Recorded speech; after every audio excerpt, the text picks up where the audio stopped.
Just a two, just a 2-minute warning that we will be getting started. I'm just talking in the air of my mics.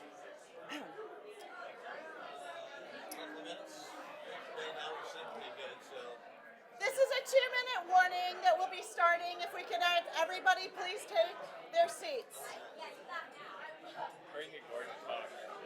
I have a really loud voice. Not like Lord, you don't. I know.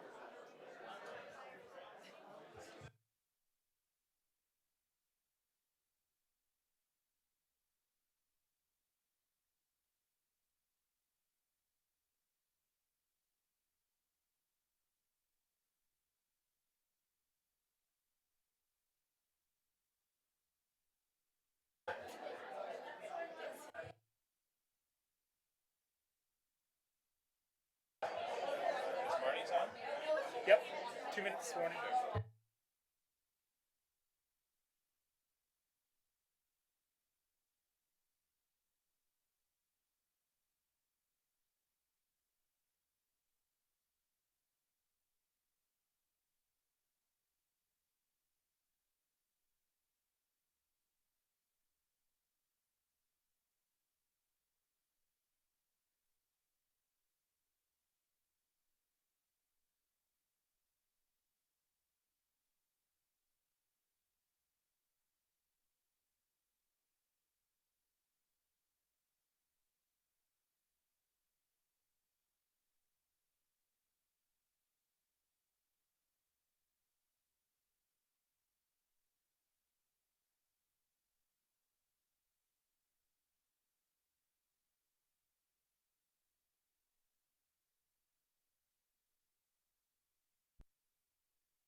All right, everybody, it's time to get started. So if we could please take our seats. All right, here we go. So that was a lovely opening presentation from Langley Fine Arts School. I would like to start off by stating that for those in attendance, that as per policy number 1204, bylaws of the board, regular meeting of the Board of Education will be recorded and may be streamed live, archived, and accessed online. The board also reserves the right to edit or by motion of the board at any meeting choose not to stream live or archive a meeting or portion thereof. So with that, I would like to call the meeting to order at 7 p.m. and I would like to acknowledge that the Langley School District is located on the traditional lands of the Kwantlen, Katzie, Matsqui, and Semiahmoo First Nations. And before we move on, I would like to just do some introductions. So on my far right, we have Trustee Tony Ward. Usually joining us, we would have Trustee Suzanne Perot, but unfortunately, she has had a family emergency and cannot join us tonight. And after that, we have Vice Chair Shelley Coburn. To my far left, we have Trustee Marnie Wilson, Trustee Rod Ross, and Trustee David Todd. I'm Chair Megan Dykeman. To my immediate right, we have the Superintendent Gordon Stewart, and to my left, we have Secretary Treasurer Brian Isley. And right across from Darren Storsley, way back there, say hi. And then we have our DPAC president, Alicia Rempel, and our LPVPA president, John Pusick. Welcome, everybody. I don't think I've met anybody. And so 2019 was the board made a procedural decision on a parental appeal. we now we move to our consent agenda. So I would need a mover that the Board of Education adopts the consent agenda items as provided. Moved by Vice Chair Coburn, seconded by Trustee Ross. Trustee Wilson. Okay, so we do have moved and seconded, and all those in favor of adopting it as amended, sorry. Okay, there we go. So we are now on to item number 6, which is consideration of the agenda before the board. Could I get a mover for the agenda, please? We are adding a resolution under 9, new business. Okay. All right, so now before you, we have a moved and seconded agenda. Could I get all those in favor of adopting the agenda as amended? Okay, and that's carried. Asked to speak to you because we strongly believe that our community poses unique challenges identified through the middle school consultation. We strongly feel that we need to be heard on these issues before you decide what the future of our students might look like. First off, we would like to thank you for the opportunity to participate in community meetings through the middle school consultation process. Our community became engaged through this process. Many families who don't generally become involved showed up and made their views known. We came together not just to consider and respond to the 3 options presented. Instead, this process sparked a broader discussion on what would be best for our community, notwithstanding the options presented. We've reviewed the report appended to tonight's agenda regarding the middle school consultation, and we note that the observations and comments that we will make are supported by the feedback that the district received through that process. We aren't here today to speak on behalf of our entire community. However, we have spoken to many individuals within our community, including families at our school and community members with younger children who plan to attend our school in the future, as well as community members who don't have children but have a strong interest in how changes to the catchment might impact the character and broader community of Fort Langley. We also must note that there are others within our school and our broader community, including members of the Kwantlen First Nation, who we do not purport to speak for and who must be included in any decision as well. Turning then to our school, Fort Langley Elementary is located at 88th and Bartlett Street on the unceded traditional territory of the Coast Salish people, specifically the Kwantlen, Katzie, Mascli, and Semiahmoo First Nations. Our catchment spans from 216th Street on the west to Abbotsford on the east, and from the Fraser River to the north, including Bray Island and the Kwantlen First Nation, and Highway 1 to the south, with the southernmost corners cut out in Walnut Grove to the west and North Otter community to the east. Given the geographic span of our catchment, some students who attend our school live significantly outside of the village of Fort Langley. However, many, if not most, do reside in or immediately beside the village of Fort Langley.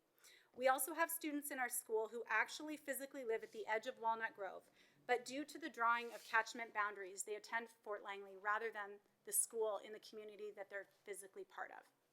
Langley Fine Arts is also very close to our school, within the village of Fort Langley. However, unlike the Fine Arts program, for example, at Blacklock, LFA does not give priority to children living within close proximity to that school. Residents of Fort Langley are considered along with all other Langley students, and in fact considered after some international and out-of-district students, much to the dismay of residents of our community, which is a separate issue that I won't discuss today. But we do lose some students from our school and prospective students to that school, typically in kindergarten, grade 3, and grade 8, which are intake years.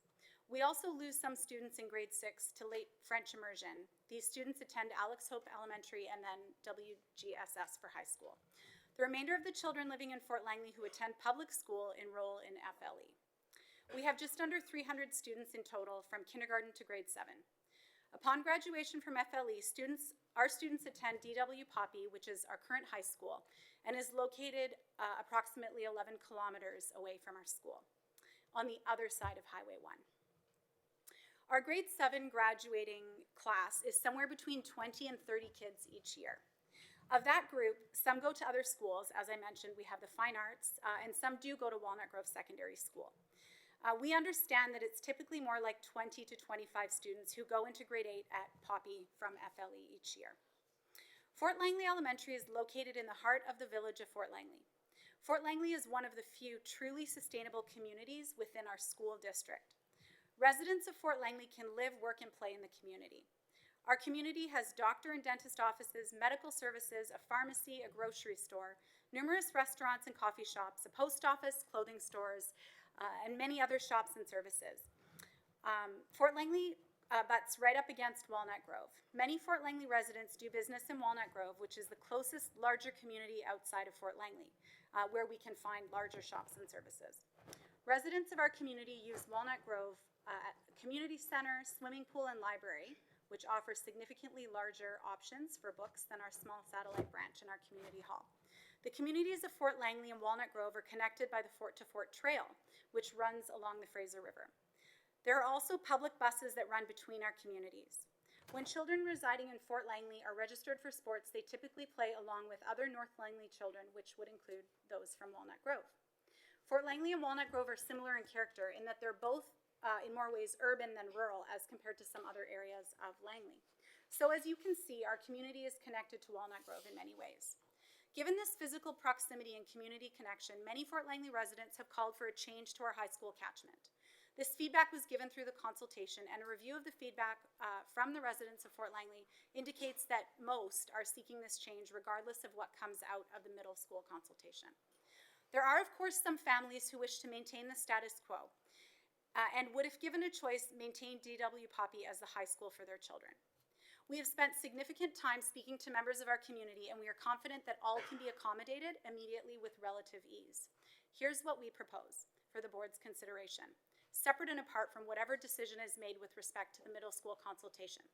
We propose that students, upon graduation from grade 7 at Fort Langley Elementary, should be given the option of whether to attend DW Poppy or Walnut Grove Secondary School for high school.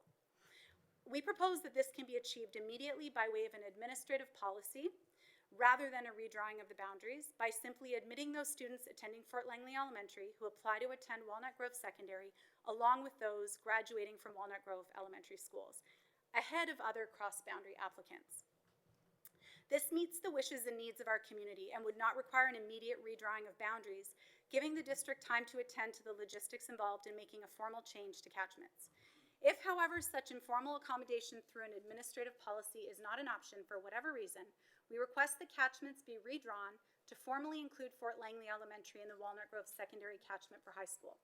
Given DW Poppy is not at capacity, those who would prefer to attend Poppy could still apply cross-boundary, and we would ask that the district make an accommodation to bus those students, particularly those rural students, as needed, even though they would be attending cross-boundary. Our proposal that Fort Langley Elementary's catchment remain the same, but that options are provided for high school, avoids fragmenting our school population and the rural, less densely populated areas east of Fort Langley. Turning to Walnut Grove Secondary's capacity to accept our students, we understand from discussions with the district staff that it is projected to have stable enrollment numbers in the coming years, and the small number of students graduating from our school each year could be accommodated. Allowing our children to attend Walnut Grove Secondary also addresses concerns you heard from many Fort Langley residents through the middle school consultation around transportation and the lengthy and unnecessary travel by school bus, as Walnut Grove is in close proximity to Fort Langley and is accessible by alternative forms of transportation. This option is also the most appropriate when considering the impact on the environment of transporting students twice as far to get to Poppy versus Walnut Grove. We would be remiss if we don't say a few very brief words with respect to any impact. Excuse me, I'm sorry, you Yeah. only have 10 minutes and Okay. you're a little bit over, so if you could just pick Sure. your last two sentences. Okay, we yeah, should have a so whole just agenda. Thank with you. respect to option 3, that's obviously an untenable solution for our community given the distance. So we'd like to thank you for bringing our community together to think creatively about what our ideal future looks like. We appreciate your willingness to hear and consider what we feel works best for us. We're proud of the connections that have been forged between our school and the broader community, and we want to enhance rather than diminish those connections. Thank you. Thank you very much for your delegation.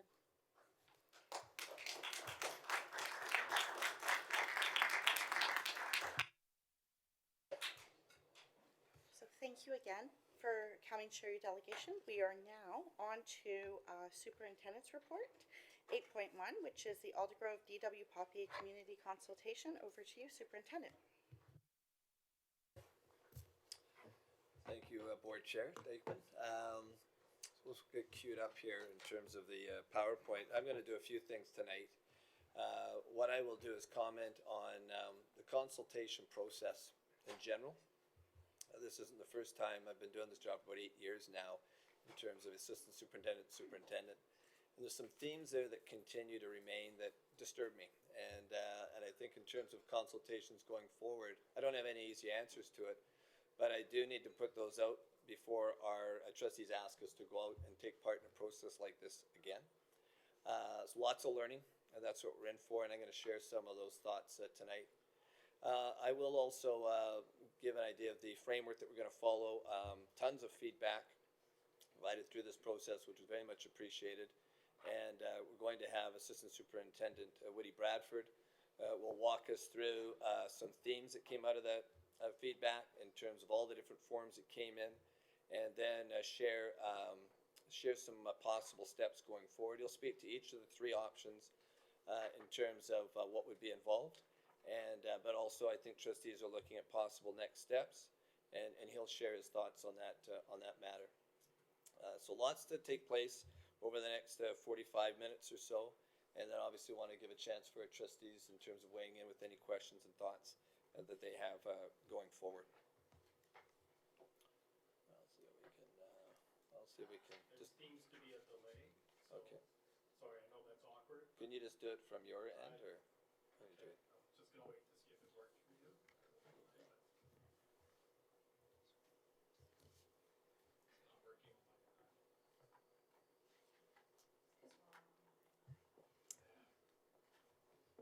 So what I'll do is, while they're working out on the slides, welcome to the world of technology. Okay, we're gonna try switching machines. Switch machine. Okay. What I'll do, Barry, is I'm going to just continue on while you and Dale are working through it.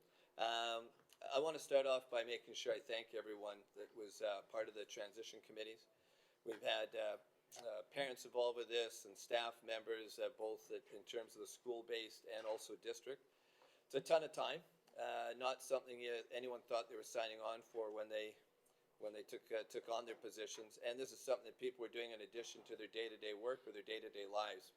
And it was a lot of work, and it took an incredibly amount of time to do this. So I know that Woody's going to make sure that he takes the opportunity to list all those that were involved. Thanks, Woody. But I wanted to make sure that on my part, I really appreciate it. I managed to get out to a few of them, not all of them. And you know what?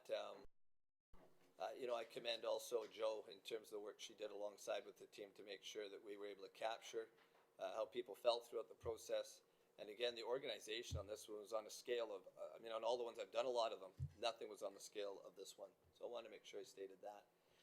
I want to remind people the purpose, and that's one of the things that seems to get lost in these processes. And again, it's not the first time. It was really a conversation we were asked to embark on by the board. They said, we've already decided we're a middle school district. We know community to community, there's complexities there in terms of rolling this out. It's not something that can be done overnight. Walnut Grove's been mentioned several times. Certainly Poppy's another one in terms of challenges. Brookswood, again, as growth takes place there, the likelihood that a middle school could ultimately build will probably end up resolving that one. But here you have Poppy and Walnut Grove, two particular ones, no easy answers. No matter which choice you decide to embark on when it comes to middle school here, you're going to have some sense of loss or some sense of struggle as you transition to it, and we get that. But again, people were asked to say, hey, go on out. We have uneven population growth. That's just the reality we have. And if that Willoughby growth was spread through everywhere, it would certainly solve a number of things, but it's just not the case. And so naturally, and geography in terms of challenges also, it's already been brought up through the transportation issues that are unfolding throughout our community. How do you meet these in terms of distance to provide opportunities? So it's about opportunities for kids.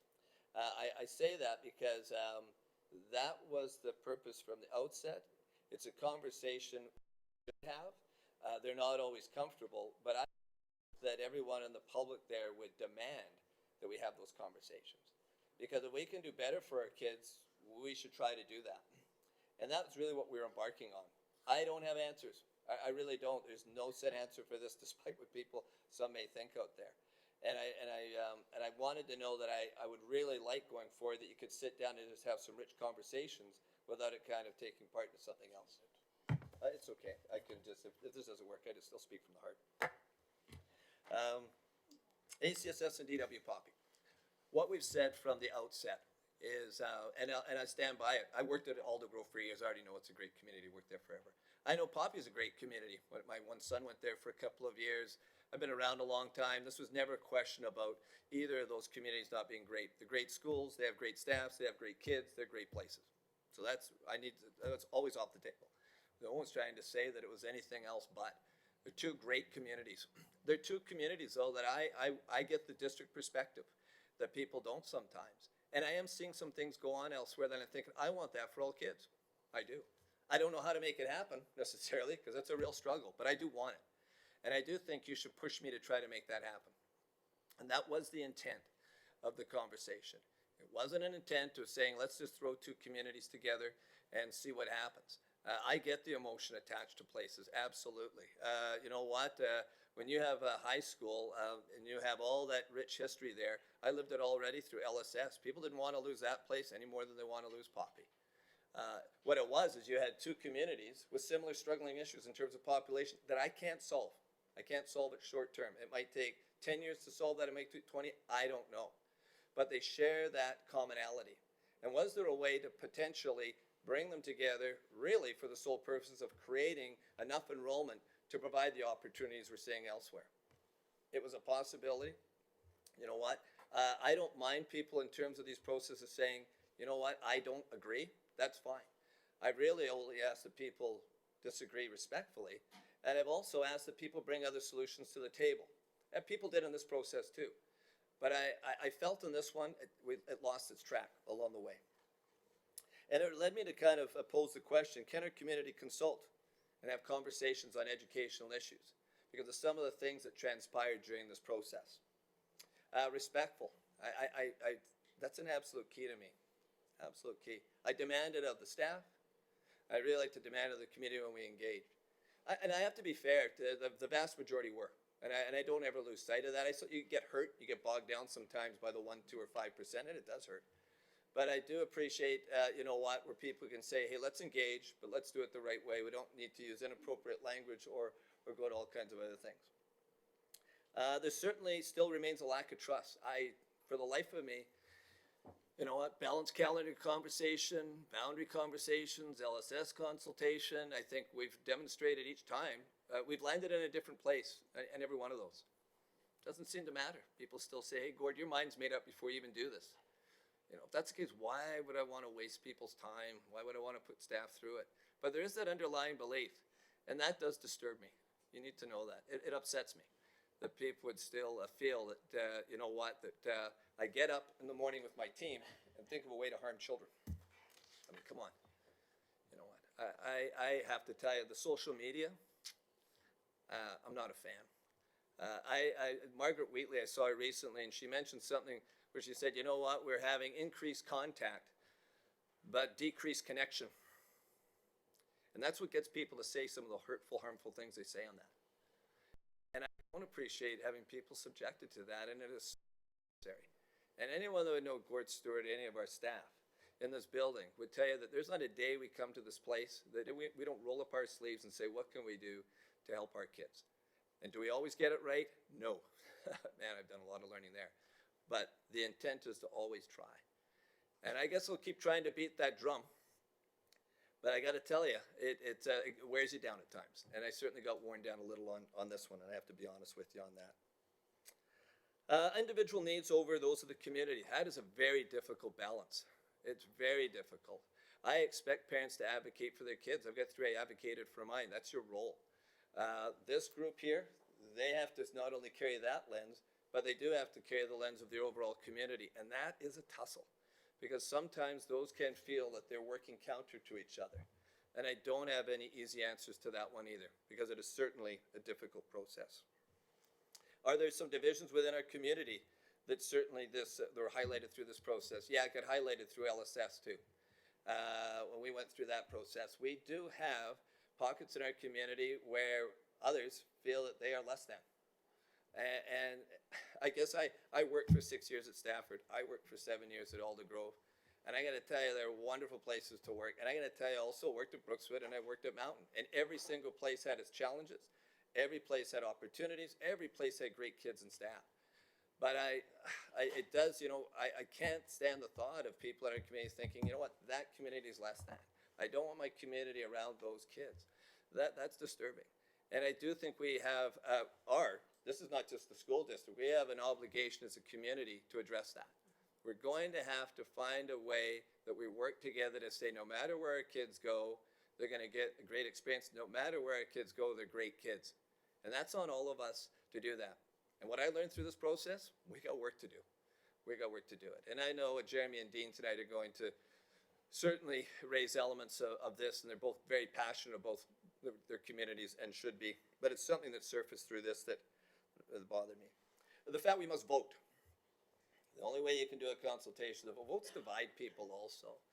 And I've never found a real healthy way to do something. At the end of the day, these people have to vote. They have to decide in terms of where they want to go, and you've given them a mandate to go and do that work.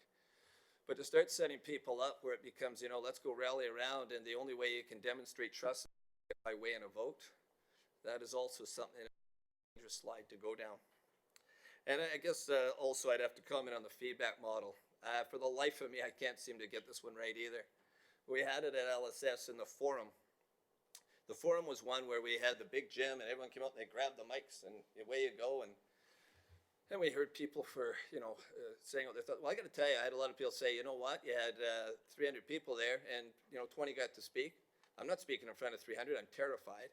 Why doesn't my voice get heard? And why is it only a few voices get heard? And it's so on and so forth. And you need to lengthen the process. It's needed a couple of meetings, not enough. So all fair stuff. I totally get it. On this one, we had, no, you know what? You've got too many meetings. It's lasting too long, and we need someone with the mic. And that balance there, I got to be honest with you, struggle, because what we should be seeking for is to maximize the input in as comfortable a manner as possible to get that across. I didn't need to hear anybody tell me what a great community Poppy was or Alder Grove. I didn't know that. The staff know that. I don't need anyone to stand up and line up and tell me they're wonderful. Speaking to the converted. So I guess I wanted to make the focus sit on it at the table and say, what are we going to do? What are we going to do? Best case I can give you is my own children went to James Hill. Fantastic school. It was K to 7 at the time. 2 went through K to 7. Great great experience. I have no complaints. They said, Gord, there's going to be middle school. It's going to go K to 5. I didn't know much about middle school. I don't know. My kids are, why would I want that? It's good. Like, why mess with that? So I get that when people wonder about the middle school, and I think there's certainly, I've got to do a better role in terms of educating people what that is and what it isn't. But I was a doubter. And until my third child actually went through middle school and really had incredible benefits from it, I went, wow. It wasn't that my other two suffered. It was fantastic. But the other one got something they didn't get. I kind of went, man, I'd like that for everybody. It's not about the fact you get a woodwork class. That is not middle school. Middle school is so much richer than that. And that's what probably for me is I've got to do quite a bit more work to say this is about having kids a very unique developmental stage of their lives. And in terms of what they need in terms of meeting those social emotional needs, having teachers kind of keep that elementary school model kind of going for a few years. It's a lot about that relational contact piece. They thrive on an advisory piece in terms of going forward. There is opportunities to integrate as complete staffs to get that information across, and they also get some neat elective opportunities as an additional little piece to that, which is exciting. My children, again, when they were in grade 6, they weren't ready for high school, but they were sure ready to be moving past K to 5.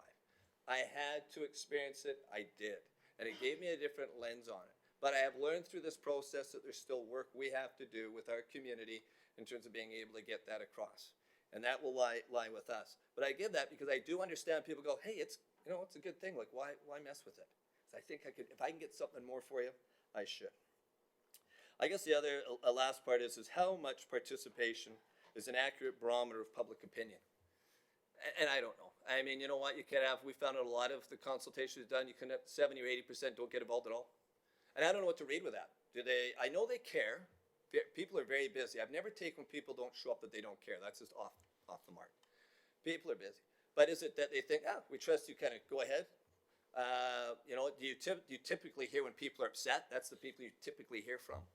But what is it? What's kind of the accurate gauge? Do you hear from 10% of the people that say, no, is that enough? 23,000 kids in our community, you know, what would be something that would be a clear indicator of how people feel? And I put it out as a question because I don't know. I'm letting you know it's still a wrestle I have. I don't know how much to weigh in on that. So those are things that I thought that I should share with you in terms of, and with this board, that I need us to really consider as a team.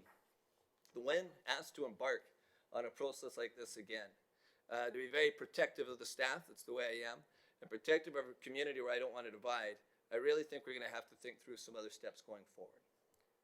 What I'm going to ask is Woody is going to come up and share certainly the feedback.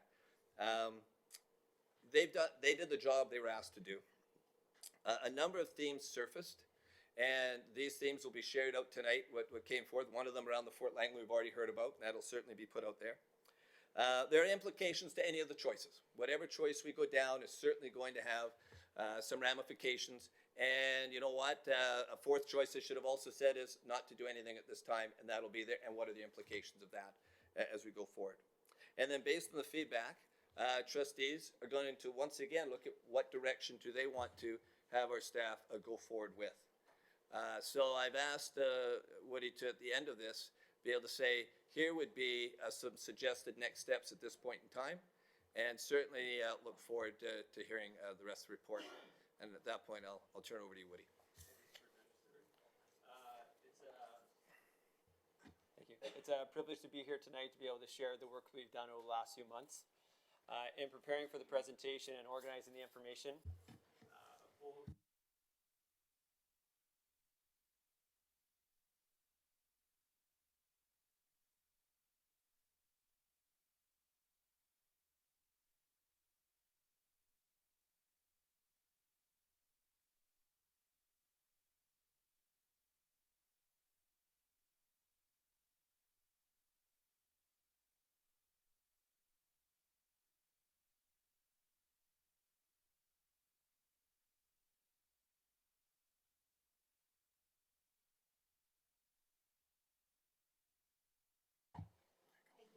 yeah, there we go. That's better.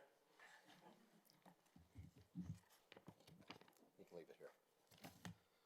So thank you for the opportunity to speak today. Oh, this is loud. I'm the proud principal of DW Poppy Secondary School, and I'm here to tell a bit of the story around the middle school consultation in our region. This year, we started our year with our staff speaking about the importance of ensuring that we instill hope in all of our students. Hope is a tremendous predictor of future success and also helps build the resiliency our students need to be healthy young people. Hope is not only instilled through our actions, but more importantly through our words. We have shared with our school community that words have power, and the words that we use can either instill hope or limit it. I have been a part of the middle school transition committee in the Poppy region since it began 3 years ago, originally as a school vice principal and now as the principal of the school.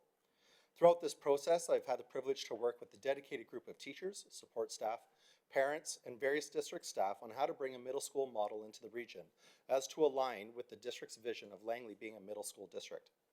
Through this process, the team came up with ideas, concerns, strengths, and challenges. And each of these conversations was always rooted in working towards providing the best educational experiences for our students. When we were to bring middle year schooling to the Poppy region, we wanted to ensure that it was equal or even better than what other middle schools offered in Langley. At this time, there was a lot of hope in the process. DW Poppy represents different things to different people, but above all, it represents tradition, community, family. And this includes the family of staff that have built connections over the years with not only current families, but those generations old. In fact, many of our current students have parents who attended and graduated from Poppy. While there were days long ago where the school had over 1,100 students, it currently has just over 800, including approximately 85 international students today. And this poses its own unique challenges. As a school, we are appreciative of the support we have been given over the years by the district and the board to support Poppy, their families, and students. I'm aware of the small school stipend that is allocated to schools like Poppy and ACSS. For Poppy, the support has allowed us to offer some of the programs that are now flourishing at our school. Through your efforts, we have been able to provide programming that has had lasting legacies for our students in fine arts, trades, academics, and athletics, again, giving our students hope and resiliency. We know that with smaller numbers of students come challenges, and Poppy has always seemed to find a way to work their way through these challenges. To quote Margaret Wheatley, whatever the problem, community is the answer. And no more is this true than what I have seen in the Poppy community. For example, we have worked with our elementary feeders to provide music, band, and honor band for grade 6 and 7 students. This not only supports keeping more teachers at Poppy, it builds our fine arts program through to grade 12. And this was no better exemplified than at our recent Expressivio event, where over 130 students from grade 6 to 12 in the Poppy region played together in the grand finale. While we have encountered challenges with our smaller school size, the community, staff, parents, and students continue to give their hearts and souls to the school through their teaching, volunteering, and commitment to the school. This is an example of the hope the community has for a thriving community school. In regards to the consultations, I personally am honored to be a part of a district that values the voices of the public as much as Langley does. In my 7 years in Langley, I have seen this through the consultations for year-round schooling and the decision around LSS. My experiences before Langley was not one of taking time to listen to their communities, as you have with these consultations. As such, I still held hope for the consultation process from the beginning and believed that the district and the school board were listening, that you would make your decision or decisions once the information was gathered. Unfortunately, for many, the thought of losing their high school has heightened the emotion of the community and made this a very difficult process for many to see. While I believe that the process was grounded in a framework of listening, emotions altered the lens for many people throughout the process. Essentially, there have been some unintended consequences of this process since the decision to seek feedback on the 3 options. I have seen firsthand the impact of keeping staff this year. While some have stayed, others have left Poppy, concerned about its future. Also, staff teaching to the best of their abilities and the relationships with peers have been affected, all due to the uncertainty and stress this has placed on them. I have seen the effect on parents as they felt the need to advocate to keep their school community intact. And I have also seen the effect that this process has had on some students with increased anxiety, which has affected their achievement in classes, relationships with peers, and involvement within the school. The emotions surrounding the possibility of losing their high school are very real emotions: anger, sadness, fear, disillusionment. It saddened me to witness this firsthand, to see young and old losing hope in the process. But what saddened me more was when a few people had their emotions affect their behavior and began to make comments in person, in conversations in and around the school and the community, and over social media that were disparaging against the ACSS community, district personnel, those who held a different opinion, and other colleagues. What is important to understand, though, through these comments towards the ACSS community, district staff, and others were not representative of the broader Poppy community, and they too have had a negative effect on many other parents, students, and staff. For the majority of our community respect each other, respect our school leaders, the district, and especially the ACSS community. As I have said before, words have power. And unfortunately, the words some people were using was causing distress to so many across our district. I believe that we can choose what we want to focus on. Those few who choose anger, division, and insults as the way to communicate their passion for their community are not the voices I value. I choose to focus on those in our community whose emotions express concerns with increased transportation times, the possible loss of their rural community school, and the possible negative impacts on our students. For over 40 years, the Poppy community has evolved from a junior high to a comprehensive 8 to 12 school. They have overcome many challenges over the years and have always found a way to thrive. Ultimately, whatever the problem, the community was the answer. Moving forward, I hope and believe that the community will work together to overcome any obstacle and will seek to build the best educational experience for the students in the Poppy region based on the decisions you make today. Thank you. Thank you.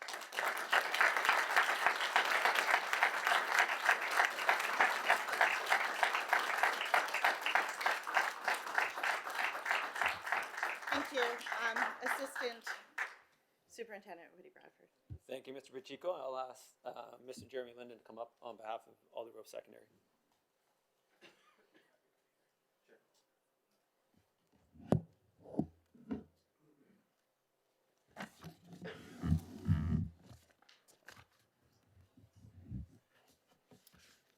Good evening. Thank you for the opportunity to speak with you this evening about the Alder Grove Poppy consultation and speak on behalf of the ACSS community.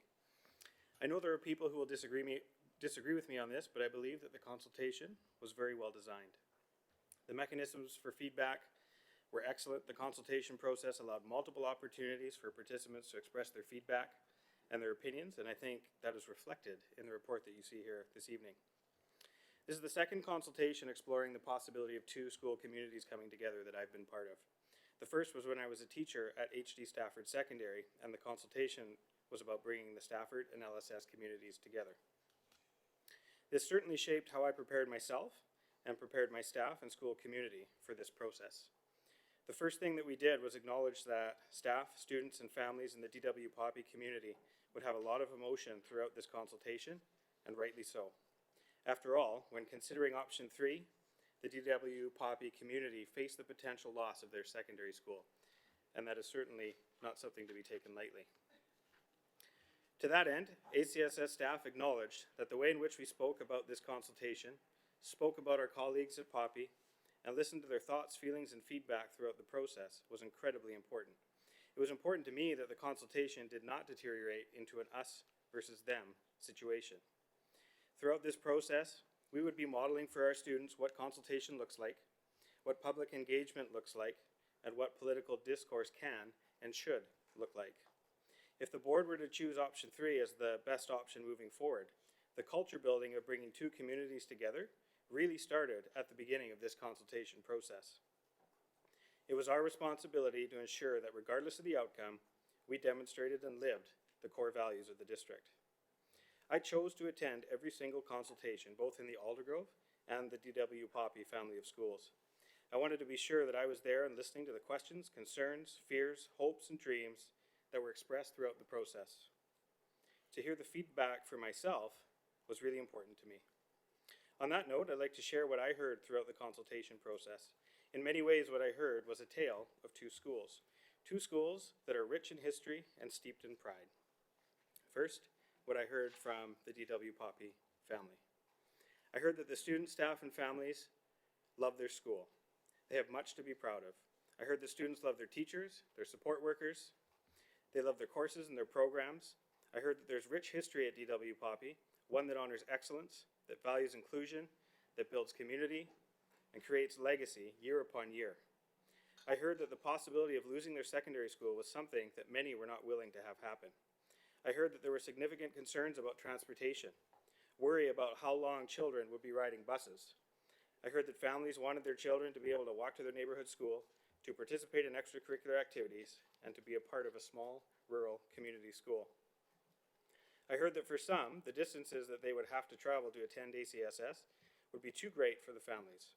I heard that for some, especially the Fort Langley and Kwantlen First Nations community, their current transportation to DW Poppy is of significant concern, and that an alternative other than ACSS, due to the extra distance, be considered for people from those communities.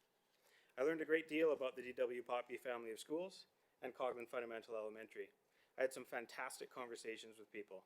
The students, family, and staff that I met were passionate about their school, and I appreciated hearing their perspectives, their concerns, their hopes, and their fears. I want to extend sincere thanks to all of them for sharing those moments of conversation, feedback, and collaboration around what was a very difficult conversation to have.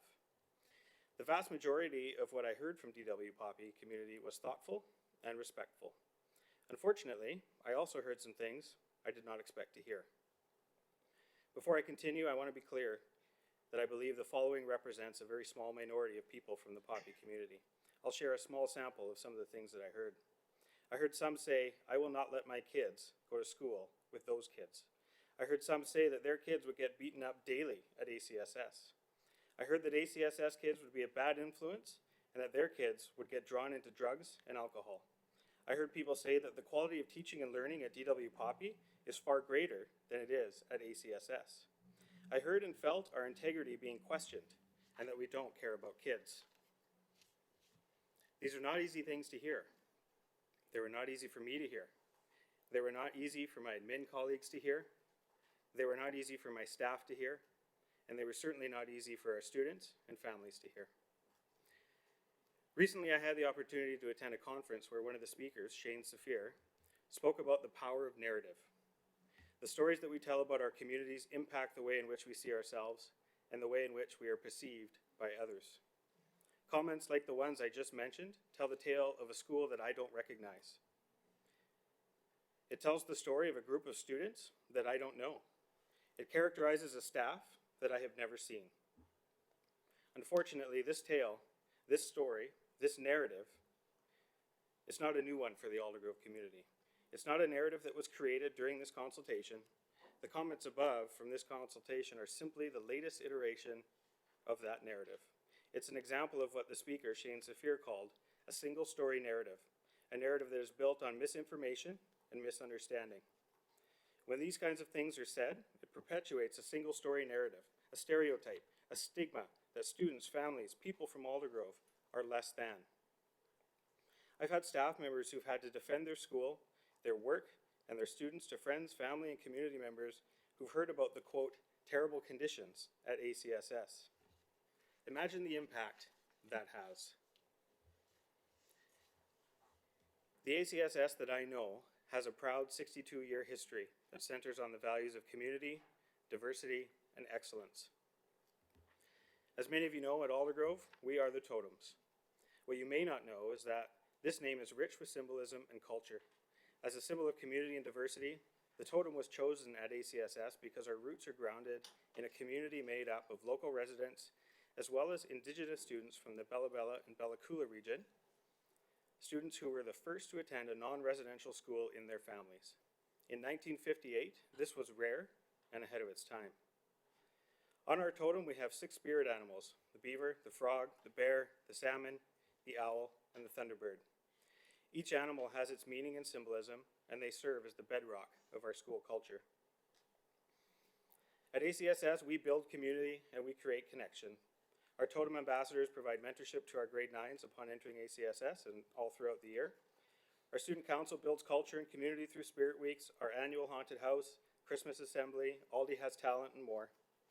We host an annual strawberry tea for our grads and their families. It's always a highlight of our year.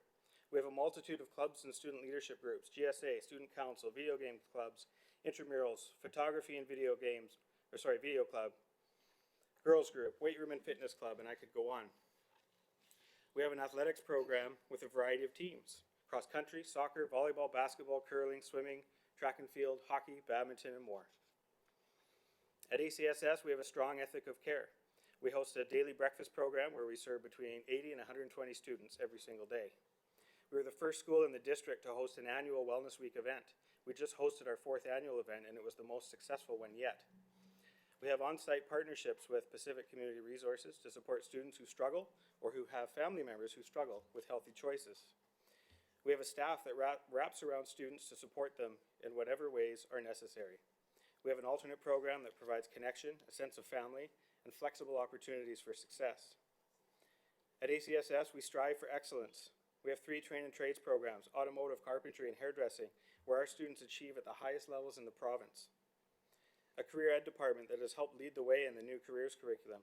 We have an AVID program, a college and career readiness program that honors academic rigor, leadership, and community. We have a strong international student program. We've created innovative and flexible ways for students to explore AP courses in math, psychology, physics, chemistry. At ACSS, we create legacy. We have a legacy art project currently underway in the work to create a mural representative of Aldergrove's history and traditions. An athletics wall of fame honoring the many student athletes who've gone on to represent Canada at the national level and or who became professional athletes. Students who served in the Canadian Armed Forces who come back to attend and contribute to our Remembrance Day ceremonies. Partnerships with alumni such as Reuben's Shoes, an organization that works to provide children access to education in third world countries. Alumni coaches who want to give back to a school community that gave so much to them. For a small secondary school, we offer a tremendous number of programs and provide a wealth of supports to our students. I'd be remiss if I didn't acknowledge that none of this would be possible without the additional supports we receive from the district. So on behalf of the ACSS community, I want to thank the district leadership team, as well as our trustees, for supporting our school, believing in our staff, and ultimately enhancing the educational opportunities for the students in our school. So you see, the first tale of ACSS does not match the ACSS that staff, students, and families experience on a daily basis. Yet still, the negative single-story narrative persists. The saddest part about this narrative is that many internalize it. Students and staff start to believe the narrative, or at least they start to question whether it may be true. In my 4th year now at ACSS, one of the main focal areas for our staff is on changing the narrative. Sadly, this consultation has reinforced for me the need to continue to focus on that. Our current motto at ACSS is Dream, Believe, Achieve. This is a legacy of our Superintendent Gord Stewart from when he was a principal at ACSS. It was created to directly combat the negative single-story narrative that many students had internalized. But this is not the original motto for ACSS, the one that was created. As I close, I want to draw on the inspiration from that original model. Hi all UN, second to none. This is the original motto from 1958. 62 years on, it seems more relevant today than ever. We may not have as many programs as some other schools, but the ones we have are excellent. We may not have as many students as other schools, but they are diverse, they are genuine, they are caring, they are kids. They are our kids. We may not have as many staff, but they are committed and caring. They are passionate and thoughtful. They are difference makers. At ACSS, our students are second to none. Our staff is second to none. Our programs are second to none. Our history is second to none. I'm proud to be the principal at Aldergrove Community Secondary, and I know that our school is second to none. Hi all, UN. Thank you.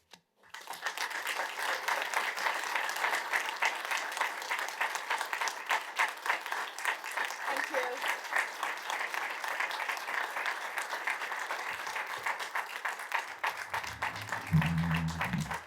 Assistant Superintendent Woody Bradford, back over to you. Thank you, Mr. Linden. Thank you, Mr. Pacheco. With that, I'm going to share with you the process we've gone through for the consultation and the information we've gathered from each of our communities. Before we begin, we just would like to start by acknowledging that the DW Poppy and Aldergrove consultation took place on the traditional, ancestral, and unceded territories of the Matsqui, Kwantlen, Katzie, and Semiahmoo First Nations. And we were honored to do this work and privileged to be while we did the work. And as you see in the picture, and you'll see throughout the PowerPoint, the Kwantlen wolf is in this picture and is represented inside of Aldergrove's gym. And Mr. Linden talked about the narrative or the story behind that. The Kwantlen wolf oversees the totem, and the totem represents the other nations, Semiahmoo, Matsqui, and Katzie. So before I begin, I just want to take time to thank the team itself, the principals and vice principals that worked alongside district staff to be able to have this consultation take place. They spent a lot of nights working alongside of us to ensure that we did everything we possibly could to capture the voices that were in the room at each of our community meetings. Along with capturing those voices, they spent time with district staff in terms of planning and organizing the materials before we presented those to the transition committee for approval before we went out to do the work. Specifically, I want to thank Joe Abisher, our communications manager. Joe gathered all the information behind the scenes, all the feedback, all the online surveys, all the minutes from all the meetings were gathered and collected and compiled into the report tonight. And as you know, that report is quite extensive, so a tremendous amount of work. So Joe, I just want to thank you so much for the work.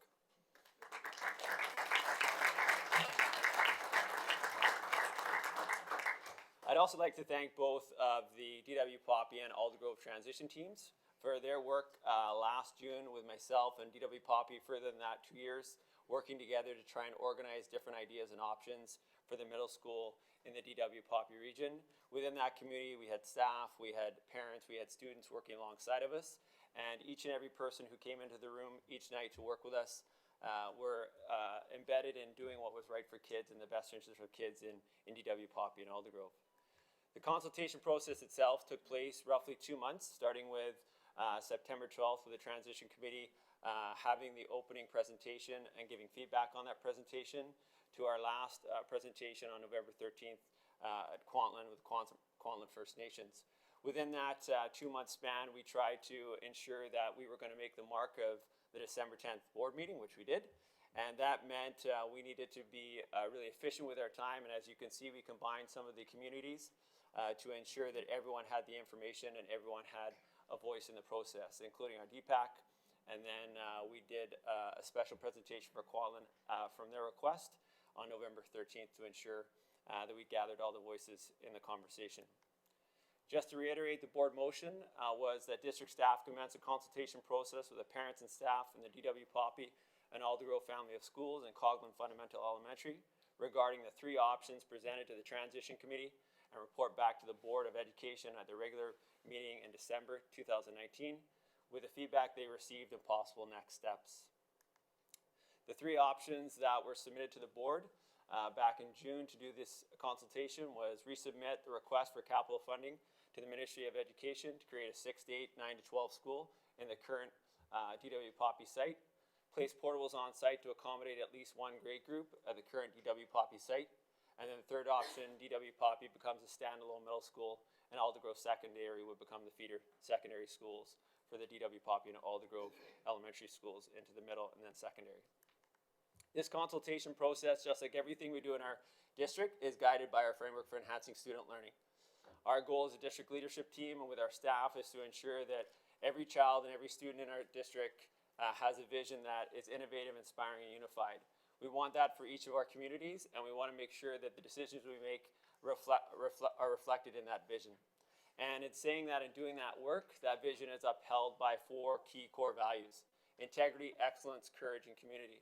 When we work with our communities, we want to make sure that these are on display in the actions and the words and the conversations that we have with each of our partner groups to ensure that our values are on display and ensuring that we're upholding our vision as we go forth. And in saying that, when we think about this consultation process, from my own perspective, as I look at the work that was done, the tremendous amount of work that was done, and the tremendous amount of commitment from both DW Poppy and Aldergrove, this consultation took a huge amount of courage to be able to do. And there were times where this consultation was not comfortable. Not comfortable for our communities and not comfortable for our staff. But it was an adventure. And an adventure that was built with the understanding that we needed to be brave and afraid at exactly the same time. And why we needed to do that? Because, as Superintendent Stewart already mentioned this evening, each of us wants what's best for our students in all of our regions. And when we go to work every day, that's what drives us. We want to make sure that the educational experiences in each of our communities are equal and enriched by the decisions we make. And sometimes those decisions are extremely difficult to make. But we wouldn't be doing the work we were doing if we didn't actually go out and have those conversations. And at the heart of every relationship is the conversation. And a conversation is 2 ways. And as a district staff, we guaranteed to DW Poppy and Aldergrove that when we went out to communities that we would listen. And we would listen to all the conversations that went on, and we would take that back and we would share all those thoughts with our board, which we will do tonight. In terms of the consultation, we wanted to ensure that as we began the process that each of our communities knew exactly what consultation meant and how we were going to perform the process to ensure that people knew how they could give input through the process. So we will keep you informed, listen to and acknowledge concerns and aspirations, and provide feedback on how public input influenced the decision. We will seek your feedback on drafts and proposals. Each of the community meetings, that's what we did. Each of the online surveys, that's what we did. Each of the feedback emails that came in, that's what we did. We wanted to ensure that whatever the community was saying, it was being listened to, we were recording it, and then we would come back to the board and share that information with everyone. To give you some perspective in terms of the amount of families we have in Aldergrove and DW Poppy. In the Aldergrove community, we roughly have about 1,200. The same with DW Poppy. Coghlan has 155 with a total of roughly 2,600 families in both communities. The enrollment picture, and as you look at this enrollment picture, you have to understand right now currently the Poppy schools, the elementary schools are K to 7, and DW Poppy is 8 to 12. Parkside and Shortreed are K to 5, Betty Gilbert is a middle school, and ACSS is 9 to 12. And then Coghlan currently right now is a K to 7 school. These are the numbers, these are the students, these are the kids that we're doing the work for as we went through this consultation. And behind each of these numbers are stories that are important for us to share and important for us to learn from and important to work with to ensure that they have the experiences that will enrich their learning opportunities. The way the consultation process was structured was 3 different formats. Community meetings, which was our opportunity to go out to each community face-to-face and have dialogue. During those meetings, we provided information around the process of consultation and the information around the different options that the board had asked us to consult with communities on, and then gather feedback. The online survey was also the same sort of format, but obviously done online. And with both the community meetings and the online survey, there were structured questions for people to give responses to. The community meetings and online surveys questions were based around what the communities valued, what they felt the middle school would bring to DW Poppy in terms of enhancements, what challenges did we see around the middle school in DW Poppy region, and any other ideas that they could think of or questions they had about the actual options. And then the emails was an opportunity for people to just openly express their thoughts and opinions about the process or each of the options. So we tried to balance structure, and we also tried to balance autonomy for people to be able to express their opinions throughout the process. In terms of community engagement at these community meetings, you'll see the numbers that we had. And this would involve parents, students, staff, sometimes community members from other parts of our district. And it also, you will notice that there would also be repeat in terms of people that would attend those community meetings more than once. And you'll notice that Fort Langley and DW Poppy were the ones that were engaged the most, and obviously recognizing the fact that as we learned through the consultation, DW Poppy was very engaged in this process. And as Mr. Pacheco said earlier this evening, obviously with the idea of option number 3 being a possibility and the loss of a secondary school, there's a heavy engagement into what that's going to look like from that community. So from the community meetings, what we learned is that through all of our communities, except for DW Poppy, educational programming was the highest attribute that was valued. So what we heard from the communities was that we wanted the educational program to be aligned with other programming that's in our district. In saying that, we knew that transportation was, again, a valued category at DW Poppy because of the complexities behind it. The amount of routes that would have to be created, the cost of the busing, the environmental impact were all things that we heard from DW Poppy and Aldergrove in terms of just some concerns they had with actually going forth with specifically option number 3. There's also concerns in option 1 and 2 with transportation in terms of running extra buses and the environmental impact on that. Also from the Fort Langley community, the concerns around busing students from Fort Langley to Aldergrove. Also in option number 1 and number 2, busing students an extra couple of years with grades 6 and 7 to Poppy. So those were concerns that came through.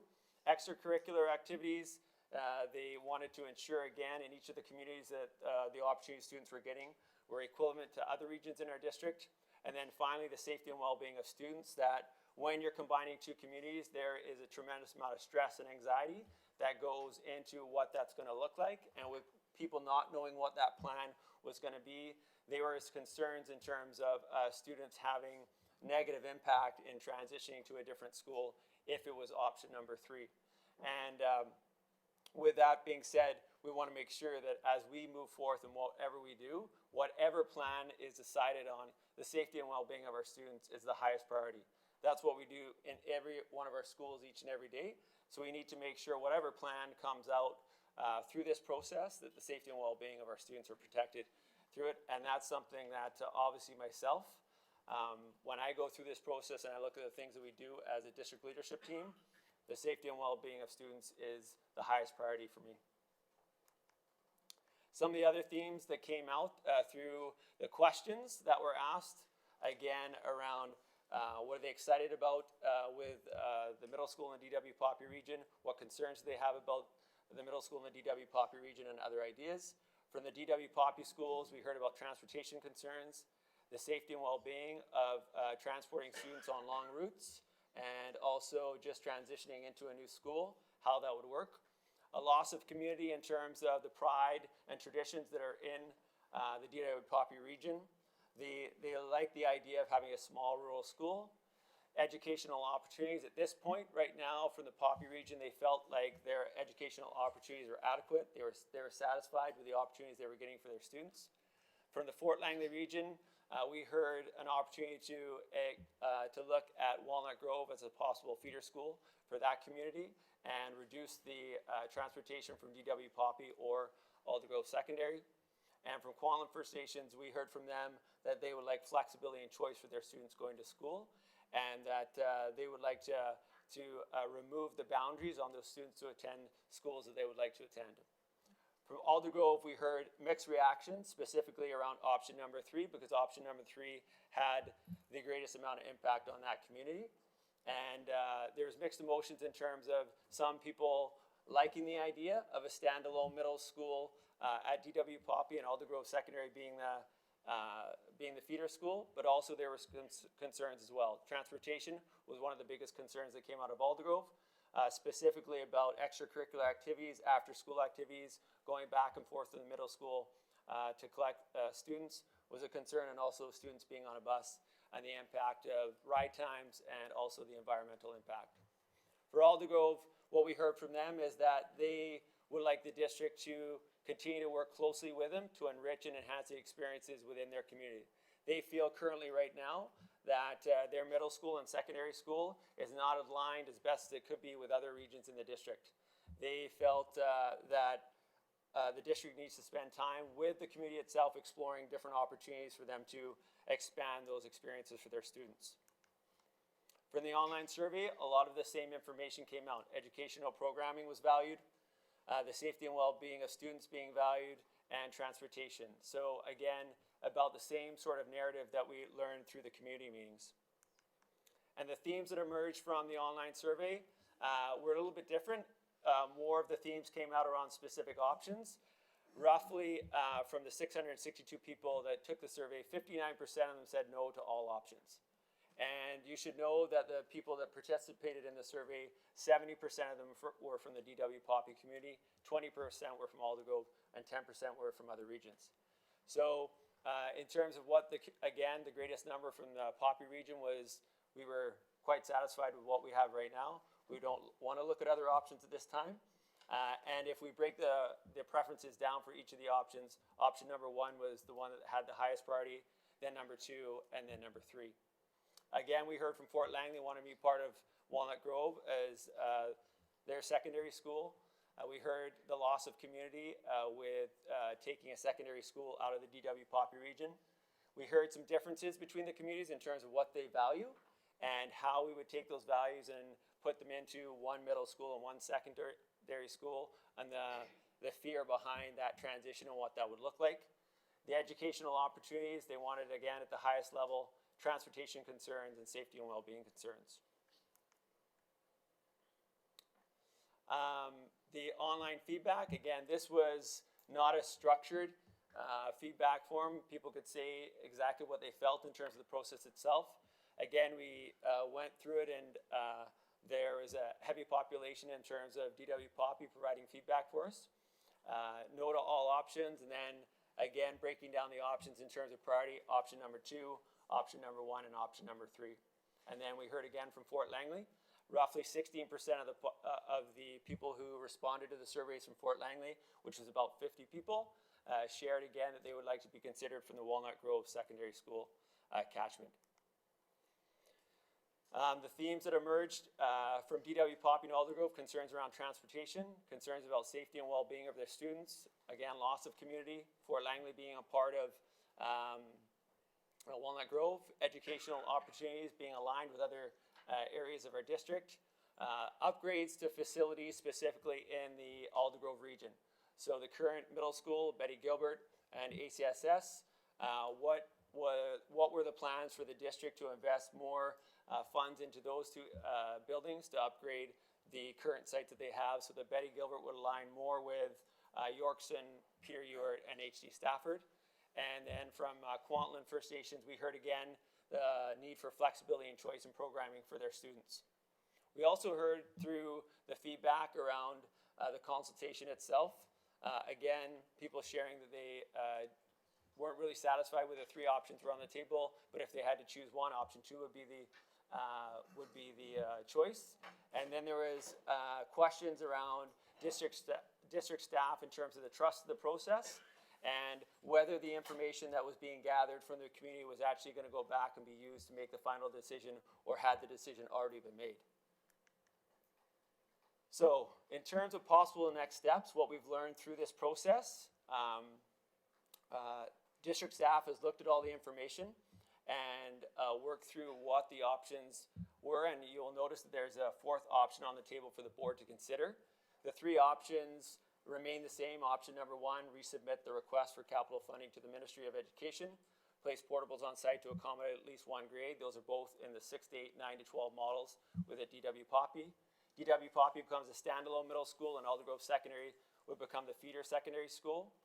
And then finally explore different options in both DW Poppy and Aldergrove, and that's to respond to the feedback we got when people were sharing online and through the feedback survey that they weren't necessarily satisfied with any of the options. So as the board, you've read through the package, you will notice that there are three recommendations that are consistent through each of the options. The district staff work with Massey, Quanland, Katesy, and Semiahmoo First Nations using the BC Tripartite Education Agreement and local education agreements as frameworks to address their desire for student flexibility and priority in the schools they choose to attend, including both neighborhood and choice programs. The district staff investigate the possibility of changing the Fort Langley Elementary catchment from the DW Poppy catchment to the Walnut Grove catchment and report back to the board for consideration of next steps at a future regular meeting. That the K-5 and K-7 fundamental program be reviewed to align with the district's middle school model. With the last recommendation there, in terms of what we learned as we went through this process, currently our grade 7s that are leaving Coghlan and going possibly into the fundamental middle school are making a transition at grade 8 rather than at grade 6. All of our other families of schools and our fundamental program would be considered a family of school. K-5 feed at grade 6. So the transition and really the opportunity of really building a strong middle school program relies on the fact that your grade 5s transition altogether into grade 6. So again, from staff's perspective, that would be a consideration for the board to investigate as we move forward. In terms of the 4 options, I'll go through each of the options so the board knows, and again, the 3 options or the 3 considerations I just put up would be in each of these options as well. That district staff investigate the need for a request to be submitted in June 2020 for capital funding for a grade 6 to 8 middle and grade 9 to 12 secondary school at the current DW Poppy site and report back to the board for considerations of next steps at a future regular meeting. That district staff take the information they have learned through the consultation and work with the Aldergrove Transition Committee to develop options for educational enhancements to programming and scheduling between Betty Gilbert Middle School and ACSS and report back to the board for consideration of next steps at a future regular meeting. Speaking to the first point in that option, obviously when you look at the 3 recommendations that are in front of us here, these all have impacts on enrollment with DW Poppy Secondary. So when we look at option number 1, whatever the board decides to do with those 3 recommendations will have an impact on each of the different options as we go forth. Option number 2, that district staff research the need for the placement of portables to provide space for a grade 6 to 8 middle and grade 9 to 12 secondary school at the current DW Poppy site and report back to the board for consideration of next steps at our future regular meeting. That district staff take the information they have learned through the consultation and work with the Aldergrove Transition Committee to develop options for educational enhancements to programming and scheduling between Betty Gilbert Middle School and ACSS and report back to the board for consideration of next steps at a future regular meeting. Again, the first bullet there, again, is impacted by enrollment through those first 3 considerations. And you'll notice too that the second bullet there is also in option number 1. And that is from what we learned through the consultation that Aldergrove Secondary and Betty Gilbert Middle and Parkside and Short Reed are looking for some educational improvements now. What we heard from Poppy is that Poppy is okay to take their time to go through that process, because right at this point, they're feeling quite satisfied with the educational opportunities that are happening within their region. Option number 3, that district staff research and provide a transportation plan to be brought back to the Board of Education at a future regular meeting that would include the costs and routes from DW Poppy to become a middle school and ACSS to be the feeder secondary school for both the DW Poppy and Aldergrove regions. Based on this information, that the board determines the next steps in creating a middle school in the DW Poppy region. With option number 3, as you recall back in the community meetings and the online survey and feedback, we got a lot of information back around the concerns around transportation that was linked to the safety and well-being of students. Students being on buses for long periods of time, the impact that would have on extracurricular activities with students, the anxiety that may cause some students when students currently can just walk to their secondary schools. So, and also the environmental impact it would have with putting possibly more buses on the roads to be able to transport students in the morning. And then finally, option number 4, that district staff utilizes the feedback gathered during the consultation to work with the DW Poppy Transition Committee to develop options for middle school programming in the DW Poppy region. The district staff utilized the feedback gathered during the consultation to work with the Aldergrove Transition Committee to develop options for educational enhancements to programming and scheduling between Betty Gilbert Middle School and ACSS, and report back to the board for consideration of next steps at a future regular meeting. That concludes my report that is aligned with the package that you received last week in terms of the information that's been compiled. I want to thank the board for allowing us to do this work and go out and have a conversation with our communities. And I certainly hope that, you know, as we go forth and we do this work, that we have learned through this process how important it is we do it in a collaborative way, and a way that we are all working towards what's best for our students in any of the regions that we're working on together to enrich those experiences the students have. Thank you. So I don't know if you, not sure if the board want to just simply receive the report for information, but Superintendent Bradford and our team worked today on we would put out, we would recommend to trustees to consider. I'm going to ask if Assistant Superintendent Woody Bradford could share those now, or you can have the report accepted for information, whatever the board would like.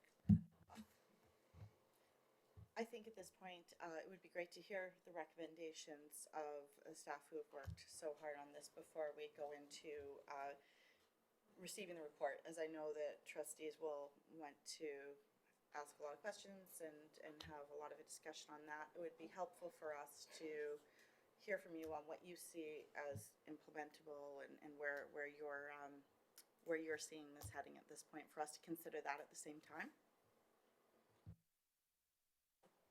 As you can tell, there's consistent themes that emerge throughout this consultation. It didn't matter which forum we used, whether it was community meetings, online surveys, or feedback. There was an understanding that themes emerged around educational programming, transportation, and the safety and well-being of students. So in doing that and gathering that information, we really needed to make sure that we honored the work that we did with our communities. And how we honor that is when we as a district say that we're going to consult with communities, and we share with communities what that consultation is going to look like. It's our job to make sure that we come through with that information. So I'll remind everyone what consultation means for us as we went through this process. We will keep you informed, listen to and acknowledge concerns and aspirations, and provide feedback on how public input influenced this decision. We will seek your feedback on drafts and proposals. That was really important, that everyone understood that this district leadership team and this team going out into the field would do that work. So with that in mind, we have organized the recommendations based on things that we should currently stop for the board to consider, things that we should put into action and act on, and then things that we should explore and go forth with in terms of working and gathering that information. So The district staff recommendations on next steps. Stop and act. Stop. As a result of the feedback, district staff recommends option 3 is not to implement a middle school in the DW Poppy region. The rationale behind that is that when we embarked on this process and when we went forth with option number 3, we recognize that through the transition committee and as district staff, that currently right now in the DW Poppy region and Aldergrove regions, that there is not alignment in terms of what's happening in other areas of our district. For example, LSS with HD Stafford, Pier Urt and Yorkson in the Willoughby region. And option number 3 created the shortest route to increase enrollment in both DW Poppy as a standalone middle and ACSS as a secondary. So in terms of opportunities around educational programming and alignment with other regions in our district, option number 3 was the shortest path to that. And in saying that, what we heard from the community was, we're not there to make that short path at this time because we have too many reservations of other things that we're concerned about. We're concerned about transportation. We're concerned about the loss of our community. We're concerned about the safety and well-being of our students. So as a district staff and adhering to what we guaranteed we were going to do in this process was to listen to that feedback and act on it. And so our recommendation is to stop the consultation feedback. The district staff recommends option 3 is not possible to implement a middle school in the DW Poppy region. What we do feel we should act on is that district staff work with Matsqui, Kwantlen, Katzie, Semiahmoo First Nations using the BC Tripartite Education Agreement and local education agreements as frameworks to address their desire for student flexibility and priority in the schools they choose to attend, including both neighborhood and choice programs. Act on that district staff take the information they have learned through the consultation and work with the Aldergrove Transition Committee to develop options for educational enhancements and programming and scheduling between Betty Gilbert Middle School and ACSS and report back to the board for consideration of next steps at a future regular meeting. The first action item district staff believe is a high priority in terms of working with Matsqui, Kwantlen, Katzie, and Semiahmoo to align the BC Tripartite Educational Agreement in terms of our roles and responsibilities, to go through that process with each of the nations to ensure that we are allowing for that flexibility and priority in schools that they are willing to choose. We went to Kwantlen, we listened, we learned, and out of that conversation, we feel that's an action item that we should go forth with. Second to that, we have heard from the Aldergrove community the need for educational enhancements around programming and scheduling between the middle school and secondary school. And with that, what I want to be able to say to people is that there is outstanding work going on in Aldergrove right now. Outstanding staff, outstanding parents, outstanding students. And we have 2 elementary schools feeding into a middle school and then into a secondary school. So it's our job to really apply our vision around innovation in terms of what we do within that community to unify what's happening in that community and align it with other areas in the district.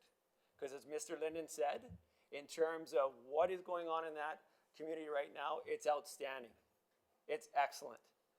And what we want to be able to do is support them in increasing that excellence for their students. The next 3 are things for us to explore and for us to do some work on and come back to the board. Explore that district staff investigate the possibility of changing the Fort Langley Elementary catchment for the DW Poppy catchment to the Walnut Grove catchment and report back to the board for consideration. That exploration comes out of, again, the feedback we collected through the consultation with Fort Langley and hearing the feedback they were giving us as we went through this process. And we also have to do work in terms of Walnut Grove. As we know, Walnut Grove is a well-populated area, and look at the enrollment numbers currently at the Walnut Grove Secondary and see if it's feasible or not to be able to make that happen for Fort Langley. The next exploration that the K-5 and K-7 fundamental program be reviewed to align with the district's middle school model and report back to the board for consideration. and I shared with you earlier the rationale behind that one. And then finally, the district staff utilized the feedback gathered during the consultation to work with the DWPOP Transition Committee to continue to develop options for middle school programming in the DWPOP region. The rationale for that is that we feel that, again, the information we collected, there was still a lot of people that had concerns over any of the options that were on the table.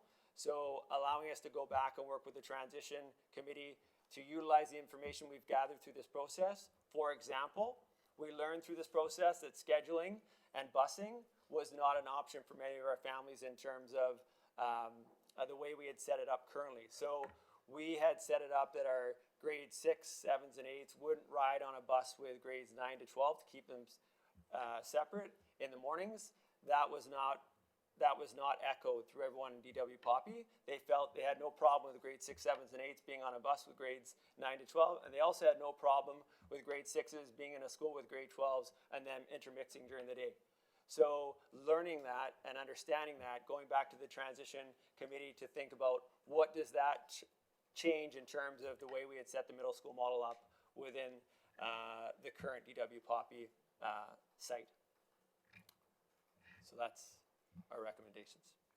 Thank you very much, Assistant Woody Bradford. Just before we move a motion to receive the report, so how this will go, and I just want to check with the superintendent before we start to see if this would be how you would see this happening. As a board, we need to receive the report for information, any questions and comments that come out of that. Then you've presented some recommendations to the board, and on the first page, you have a few act ones, and those would require a motion from the board to move forward. And I would see likely number 2 being to install, because that's the overarching body that sort of deals with that, if that was the decision of the board. And then on this next slide, you would be seeing those being referred back to staff as their exploration. So those 3 could be at once referred back to staff. Is that sort of correct as we're moving forward thinking about that, so that we are all on the same page? Yeah, I have to be very, I showed this earlier in terms of respectful of our trustees. So it's a big document that was put together, and they received it on Friday. 600 something pages in terms of being transparent. And that's a lot of information to take in. You've sat here tonight and gone, wow, that is a ton of information that people have had to absorb. I do think there's certain decisions people want made tonight, and I do think there's ones that we have to take some further time to work through. I do think the communities want to know with respect to option 3, if it's off the table, they need to hear that tonight from the board. In terms of with our Aboriginal community, yeah, that's something we would take back to ISTOL and certainly defer to them in terms of how they would like to move forward with that. And again, in terms of Aldergrove, I think they've clearly said that they've got a model out there that they in terms of Betty Gilbert, the middle there, that they've got some work to do with the high school and some attractors. We're trying to figure out what to do with that community, and want staff to kind of get on that. So those are I think you kind of have the immediate that can be responded to, and then I think you have other ones that you don't have to feel compelled to put out a series of motions tonight. You may wish to take some more time to reflect, and then continue to kind of give feedback to the staff going forward on the other 3. That's our thoughts. So, thank you very much. We will start then with the first motion. And the first motion that we need to have a mover and a seconder for are that the Board of Education receives the superintendent's report on the ACSS DW Poppy Middle Community Consultation for information as presented. Moved by Vice Chair Coburn, seconded by Trustee Todd. I do have a speakers list, and the first name on the speakers list for the motion to receive the report is Trustee Todd.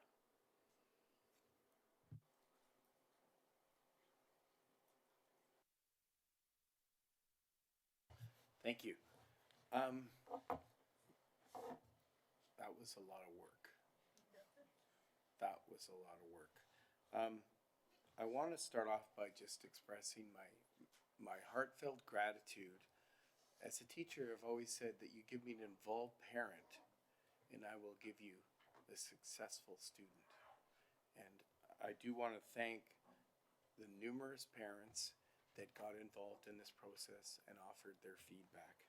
I also want to thank the staff and for all the countless hours that you put into this.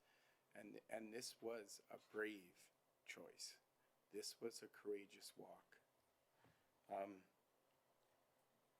I also really want to thank every parent and student who felt empowered to give us feedback, because we read them and there's an obvious passion out there for your schools. And that was heartfelt and that was strong. And I tended to read, I'm an optimist, so I tended to read those that talked about the good things that were happening in their school. And I tended not to spend a lot of time on the ones that talked about different cultures or those kind of things. So I felt good about that. Spock, I believe in one of the Star Trek series, he talked about the needs of many outweigh the needs of one or two. And when we start a consultation process, we're talking about educational opportunities. I was on the previous board that talked about middle schools and how we wanted the middle schools, and there was meeting after meeting where we talked about the excitement in a middle school, and we had various notable speakers talking about middle schools, and this board wanted to offer that to another community, and that's what it sent out. If you pardon the nautical analogy, the MS middle school departed in this consultation process. And unfortunately, it was overtaken by the emotional wake of option number 3. And I think that's somewhat understandable. And that emotional wake of option number 3 became a tsunami that quickly swallowed the Aldergrove community as well. And that wasn't our intention. That was not our intention. I've had the honor of being at the last 2 ACSS grads, and it truly is second to none. That is a fantastic school with great students, some of them former students of my own. What we gave was to be innovative, inspiring, and unified. And I love the talk of hope, because hope will surface. This consultation process got a bit messy, and unfortunately there were some people harmed. But hope will rise. And I hope through this process we've heard loud and clear how to make a better Langley School District for tomorrow. Some of the things that can be done more immediately, and some of the things are going to take a little longer. I am still very much a strong supporter of the middle school philosophy. I work in a district where they tried to implement it. They had 95%, and they kicked it around for another 10 years in the rural schools on the West End. And when they finally made that decision, it didn't go well. And it was partly they knew that there would be some difficulties in a rural setting to do this, but it didn't go well. And no matter what the decision, a delayed decision is no decision at all. So I still hope, and I have great things. Somebody mentioned the power of the pen is more powerful than the sword, and I would amend that to say that Facebook is now mightier than the sword in many situations. Thank you for your recommendations. I think they're prudent. I think they're reasonable. And again, I want to thank everybody for being engaged in making your community better. Thank you, Trustee Todd. Now I have Trustee Ross, and then I have Trustee Wilson, and then I have Trustee Ward, and then I have Vice Chair Coburn. Thank you. It's been quite a journey, and one that I had hoped some creative solution would come out of it. I didn't particularly like option 1, 2, 3.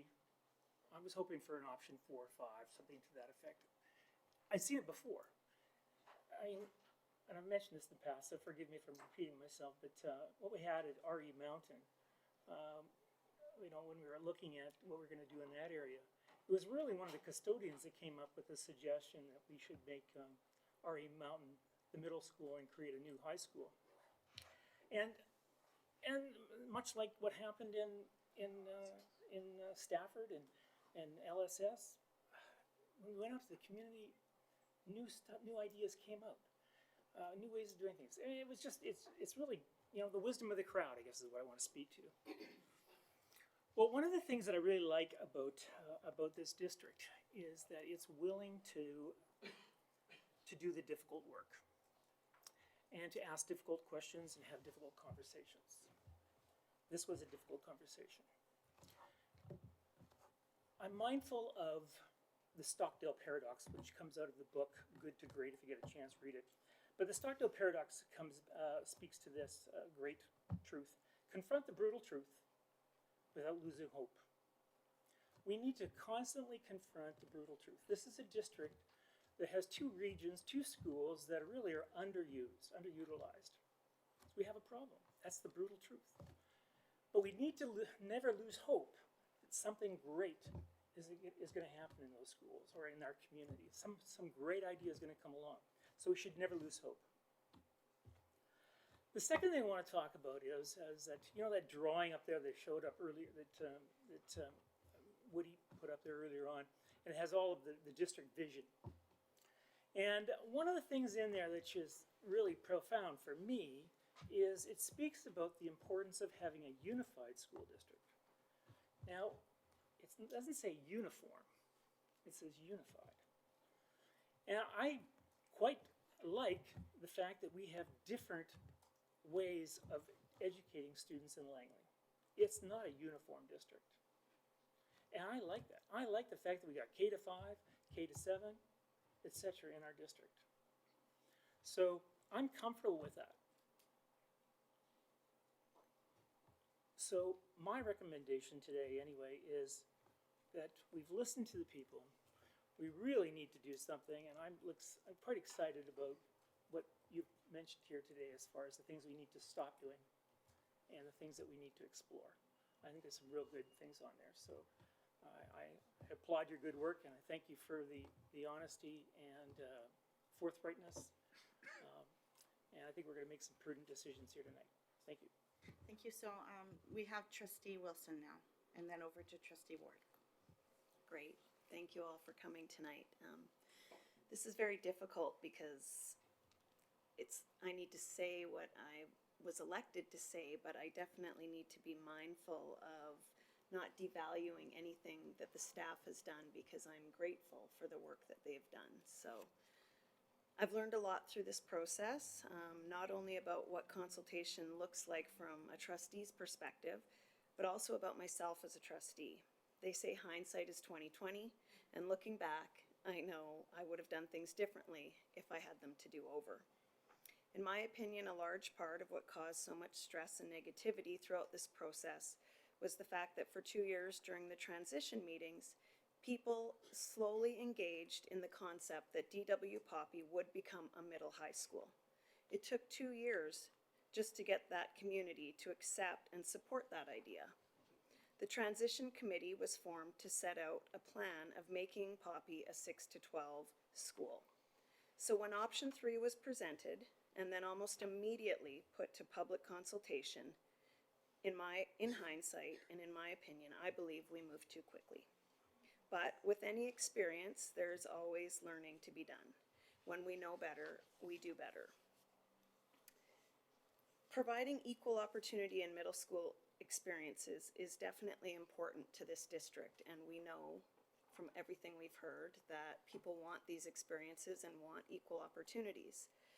But I think there's still work to do in figuring out what those opportunities look like and what is right for the Poppy region. Sometimes I think we don't give enough value to people's sense of security and community.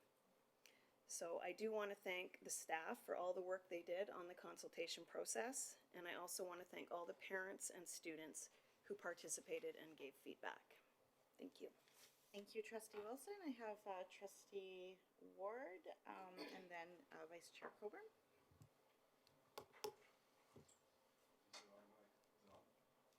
No, so Trustee Wilson needs to turn off her mic. You get to turn yours on now, and then I will turn mine on and off, and then, are we good? Yep, perfect. So I've got various notes here taken from a plethora of different speakers. And first of all, I want to commend staff. You guys have done a fantastic job. Joe for communicating with us and all the emails that we get through there. So there was I'd like to call it a collage, but maybe it was more of, I don't know, an assortment. But a number of things that come to mind in this is we've got a very passionate community. And as somebody who's lived in this community for a long time, you can just see it. You can just feel the passion. And sometimes that's characterized as a bad thing. I think it's actually quite a passion leads to engagement. So Woody's led on before. I mean, growing up in the community, and just we're vested people.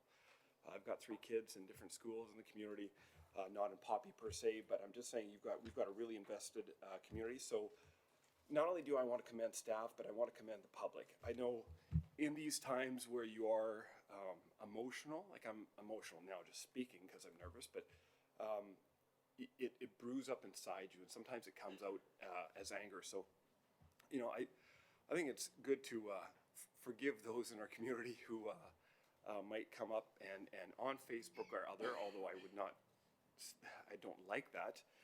And our superintendent has noted that. I mean, it's a pretty tough thing to be in a job and get that type of flack, and it's really, I want to say it's reprehensible, but it's still forgivable because we've got great engagement, and some of the things that we talk about here is, and what he said, like 3 notes that I put here is, this is quite interesting. Be brave and afraid at the same time.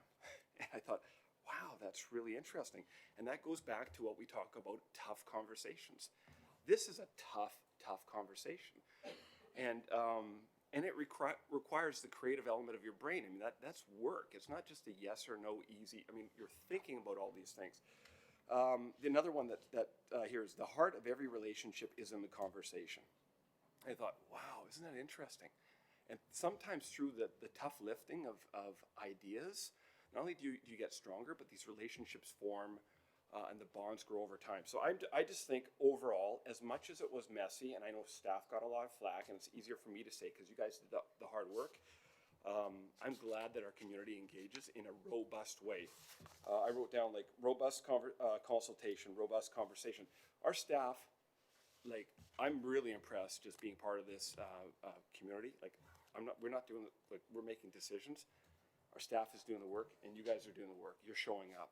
So I commend you. You guys, this community is engaged. So I had a few more things, but I took a lot of notes. Also, just, you know, we're talking about the power of narrative and that sort of thing. We're creating a narrative right now, and that is one of passion, compassion, long-term vision. And one thing I want to encourage people to think about is trade-offs. In any idea that you have in life in general, there's trade-offs. Do this and do that. There's not a lot of good options. I don't know which one I share between, Trustee Ross has made some notes about a diversity of expression with respect to schools. Part of me says yes. Trustee Todd expresses, moving to the middle school model and all the benefits of that, which was forwarded by the previous board. So there's a lot to think about here, but I just want to commend the community for being engaged. Thanks. Thank you, Trustee Ward. Vice Chair Coburn. I need you to turn off. I'm going to. Are you ready? I'm ready. Ready for this? Okay. I'm ready for this. Thank you, Superintendent Bradford, Assistant, for your work. Thanks for everybody's work. I know, call me Little Nostradamus, right? Before I get into my comments, I just have one quick question for clarification because I'll need to understand it in the next round, and then I'll make my comments. Why in the options we are not asking for capital funding for Betty Gilbert?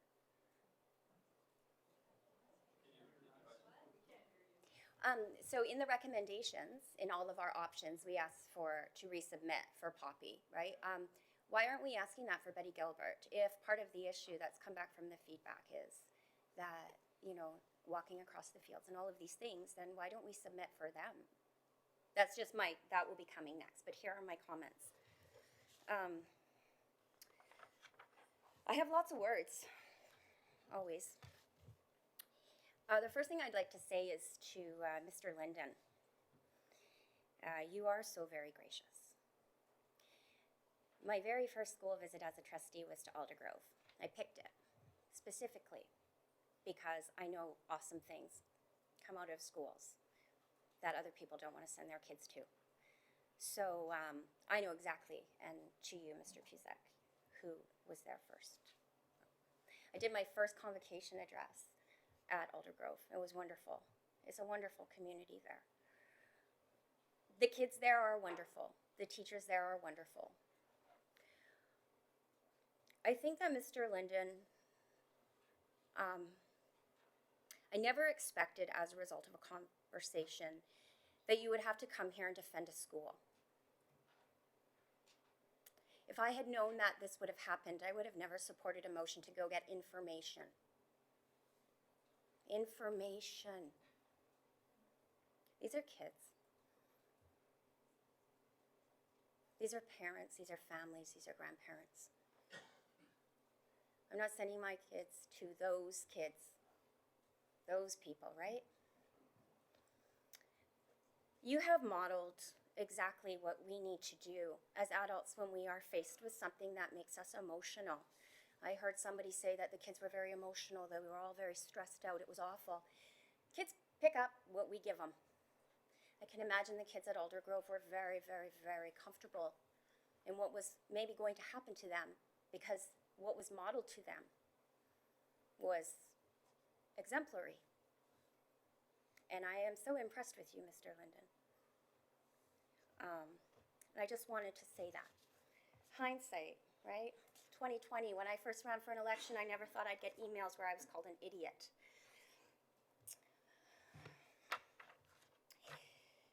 So, here are my comments. I think what I find extremely distressing about this process has been the way many adults have acted and responded to the possibility of a change. One which I remind some of you have asked us to consider. Why don't our kids get the same opportunities as the kids in Willoughby? Why don't my kids get this? So we undertook a consultation. I never expected to be sworn at, to have emails that are so inappropriate that they can't be included in a public package. Brave and afraid, right? As an education trustee who has been elected in the city of Langley, who serves a district that is in the combination of two municipalities, who does not have a say in how development in the surrounding areas are done. My role is to make decisions, but I must consider more than what is right in front of my nose. I must consider the broader community of schools and also the future. All we wanted to do was bring the best opportunities. So, the first thing, every single school community believes they are special and unique, because they are. We are all special and unique. Not one school is more special, and not one school is more unique. The middle school model isn't brand new in our district. It might be for some of you who have just come to the conversation, but on my second term on the board, I can tell you that the middle school model was a decision that was not made lightly by the past board. We consulted with some of the leading experts in the field. I must say I was especially offended when the comments I received that I was uninformed and stupid and uneducated about the middle school model, considering my master's work is in education.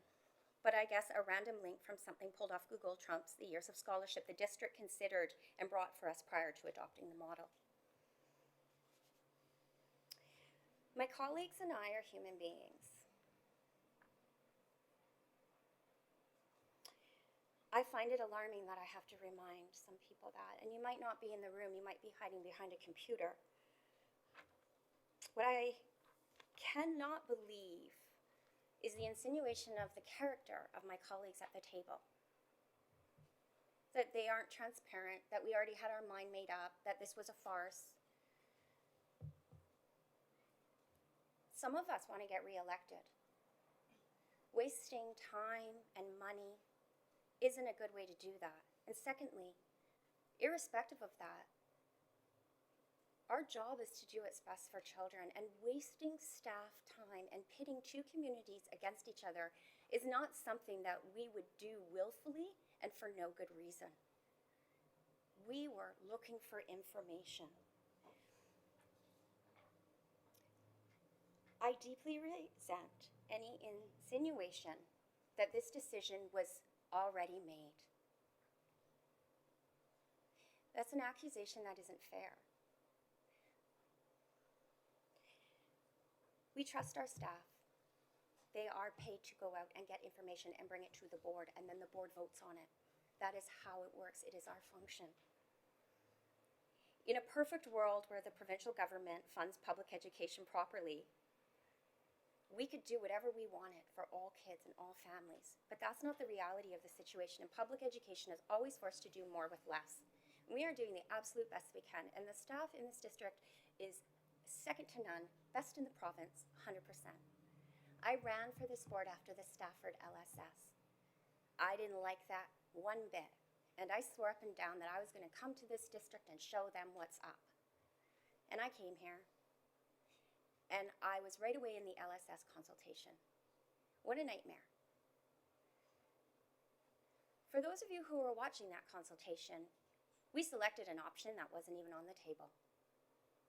Our calendar consultation, we changed our mind. This board and the past board have demonstrated overwhelmingly our open-mindedness and our ability to take information from our staff and decide what we are going to do. And there are times that nobody is more surprised by the decision I make than me. So don't think my mind is ever made up. For those of you who were engaged in a very appropriate, wonderful way, thank you for your engagement. Thank you for caring about your community, and thank you for caring about your children and for other children. For those of you who might not be in the room, who found it very difficult to communicate in a way that we would expect our children to communicate in, I ask you to take a good look at yourself and why you think that's appropriate. And if somebody had spoken to one of your loved ones like that, what would you do? I once again want to thank the staff for all their hard work. The 16-hour days, the insinuations, the allegations, and the perseverance. You guys are some of the best. Thank you. Thank you, Vice Chair Coburn. Just as you've heard, I don't have a second speakers list, and I know that I can imagine there's probably going to be some motions coming. Oh, yes, but it's my turn. Yeah, I know it's your turn. You get turn. I get to go last. That's the perk of my job. I wanted to just start off by thanking staff for all of your hard work, from the staff in the schools, staff here. I mean, Assistant Superintendent Woody, Bradford, you look like you're going to fall asleep standing there right now, and I know that this has been an incredible amount of work. And the agenda package was so large, it actually had to be uploaded in multiple pieces, which was a lot of work to download them individually and try to move through them. I think my computer almost crashed. But it was so well put together. What I appreciate was the transparency through the process, which is something that this district has for a very long time prided itself on, is that we have really undertook, starting with that long-term facilities plan, a lot of effort in really setting a standard for consultations and communications, and our track record has shown that when we head out into a community, we are there to listen. And I know that this has been an emotional consultation, because as a community of the Langleys, we are invested in our community, from the elected officials sitting up here to the staff, as I've mentioned before, and I did in the opening of our consultation, and have when we went through the board meetings, and then I spoke at the session right at the end. we are invested in many ways. Our children go to school in Langley, or did go to school in Langley schools. Our staff that work here, they attend schools. Their children attended schools in Langley. Staff attended schools in Langley, or currently even do have students there now. And we play on the same soccer fields, and our children go to the same clubs. And as I've mentioned before, attending both DW Poppy and Aldergrove graduations, I've had the honor to see children started in a 4-H club with me as a 5-year-old walk across the stage in grade 12, and seeing that really makes an impact to just how long our connections, most of us in sitting at this table, have in our community. And it makes these consultations so difficult, because you see the emotion that people bring, because they care about their community, right? And we all do. So I'm hoping that once again, as we move forward, that this process is another example of building trust in the community in our consultation process, but also opens up a wider dialogue. As a passionate community, that passion is seen in our schools with parent volunteers and the events and the fundraisers and other things that take place every day in Langley schools. And we are so fortunate to have the parents we do that come forward every day to advocate for the best interests of their students.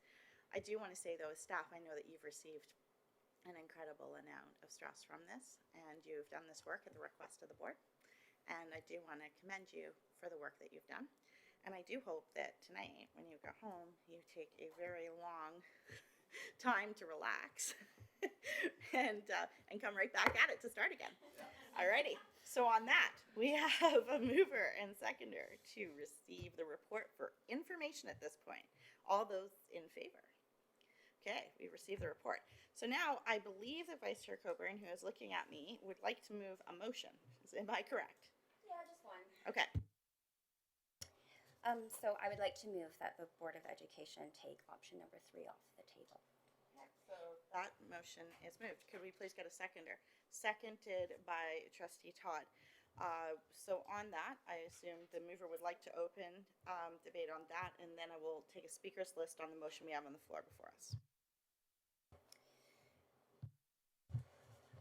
So I'm going to be really transparent. I could have never, ever supported option 3. That's why I found my emails so interesting. I couldn't support it for many reasons. I don't love the busing. I don't believe children belong on buses. I'm a big proponent of neighborhood schools. I think it's good for kids. I think it's good for their physical health. I just think it's good. These are extremely long days on buses. Extracurricular activities, right? These are important. We need healthy kids. We need connected kids. We don't need kids who are on devices, on buses, carbon footprint, on and on and on. Sick days. You're working, your spouse is working, somebody's working, your kid's sick, you live by Poppy, kids at Aldergrove. I get it. Absolutely, it's a headache. And also because my understanding is the Poppy community really doesn't want it. And my experience has taught me that even if something is very good for somebody and they don't want it, they will refrain from participating in it in a way where they receive the benefits of it. So there's no point in doing it. If we believe we're doing something for educational value, but because we've done it in a way which upsets people, they do not engage in it, it is especially wrong. And I watched that with Stafford. People would not send their kids for years because they were angry. And that's not what I want for your community. And it's not what I want for the Aldergrove community. I think that given what has been also said about the Aldergrove community, that it would be unusually cruel to send people there who have said they don't want to be there. And those are my reasons why I fully would support taking option 3 off the table. Thank you, Vice Chair Coburn. I have Trustee Todd and then Trustee Ross on this item. So, in education, we often talk about the 3 E's. No. Certainly extracurricular, those that know me, extracurricular has helped keep me teaching for a number of years. That's kind of what I love, and that was a very strong argument that was against this. The whole idea of keeping kids involved and keeping kids at their school, that was a big concern. I'm also enough of environmentalists that I think the less buses on the road, the better.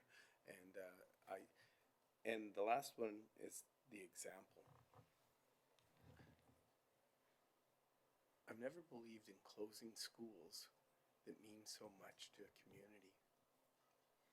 And just, you know, the idea of, and this would have been a reshaping, but in my previous experience, a board I worked for, they closed one school, and the parents were so upset that they sent their kids to either private schools or the exact opposite school where they were supposed to go, and it just created chaos for the next 5 years. And again, we're talking about students' lives. So the example we always set is, what would we want for every student in the room? And that is the best decision. So option number 3 was not the best decision. Therefore, I'm in favor of taking it off the table. Thank you, Trustee Todd. I've got Trustee Ross. Actually, I'm gonna decline my comments, and I'll save them for later, so I think we should. I have a button that can just take your name off. There we go. Ooh, nice. Comes another perk, second perk of the job. Anybody else? Okay. I do not see any speakers on this, so we have a mover and a seconder to, which is sort of up there, to the district staff's recommending option 3 be removed. Vice Chair Coburn's moved that. It's been seconded. And all those in favor? Okay, that motion's carried. So now, I'm not sure if there's anybody that would like to move a motion to refer the ACT, the district staff work with Matsqui, Kwantlen, Catesy, and Semiamu, to Yystall. So if there was a mover for that, I would just recommend that you actually refer that to Yystall, because that's where that work's done. So I will leave that to somebody to move a motion to that effect if they like. Trustee Todd. Okay, in accordance with the Act, I move the district staff refer. Or we would refer. Yeah, the school board refers to Yystall to work with our using the BC tripartite education agreement, local education agreements, frameworks to address their desire for student flexibility and priority in the schools they choose to attend, including both neighborhood and choice programs. I think. It gets me to second that. Seconded by Trustee Ross. Opening Trustee Todd. So rationale. It's long overdue. I think this is another step towards reconciliation. I think the more choice and flexibility we can give to our First Nation partners and parents, the more dignity we can afford them, the better we walk together. Thank you. Thank you. I have Trustee Ross, and then I believe I have Vice Chair Coburn. No? Okay. Well, I just wish I had something profound to say. But I think it's absolutely the right thing to do, and so I'm excited about this, so I'll just leave it at that. Thank you. I do not have any other speakers, so this motion has been moved and seconded. All those in favor? Motion's carried unanimous. So now we have another act, if somebody would like to move that. Vice Chair Coburn, do you have a motion to move? You're on the district staff Alder Grove Transition Committee. So, I motion that the district staff take the information they have learned through the consultation and work with the Alder Grove Transition Committee to develop options for educational enhancements to programming and scheduling between Betty Gilbert Middle School and ACSS, and report back to the board for consideration of next steps at a future regular board meeting. Thank you, Vice Chair Coburn. Seconded by Trustee Ross. Opening Vice Chair Coburn. Any comments on that? Sure. Again, it comes back to my question about the capital. Did you see that one coming? Okay. And I'd first like to say about Alder Grove, they're hungry for this opportunity and they want it. So I'm more than happy to recommend that we look in how we increase these educational opportunities in that community, as well as, yeah, let's talk about Betty Gilbert and that capital to see if we can submit. Thank you. Trustee Todd. I did have a question. Absolutely. So in terms of district staff putting that motion forward, one of the things that we continue to, and we've heard here tonight, that we work closely with our communities to exactly identify things that they are wanting within that community. They're going to be specific so that we can actually fund those projects. So the goal of not putting a recommendation for capital funding at this point was because we wanted to honor the work that we were going to do with the Aldergrove Transition Committee, listen to them in terms of what needs they see going forth, and then bring that back to the board for further discussion and considerations of next steps. Okay, thank you, Assistant Superintendent. And then I have Trustee Todd who has a question. Question through the chair. Would it be useful to put a timeline on this? Because I know we want to be fairly nimble. Do we want the April board meeting, or right now it's left as a future regular meeting? Is it something we want to try and institute by next year? Superintendent. Yeah, you know what, I think you're working on an exhaustion factor here. They do need to have some steps going forward. What I'd appreciate is let's get that started and bring it back here for next steps. And we get the urgency, but I'm also, I'm getting the fatigue factor also.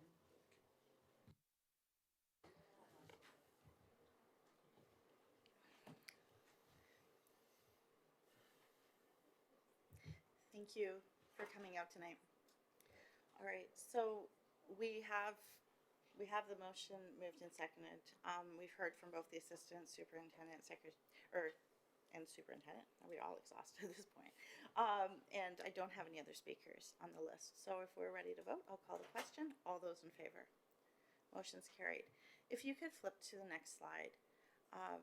If there's a trustee that would be willing to move it.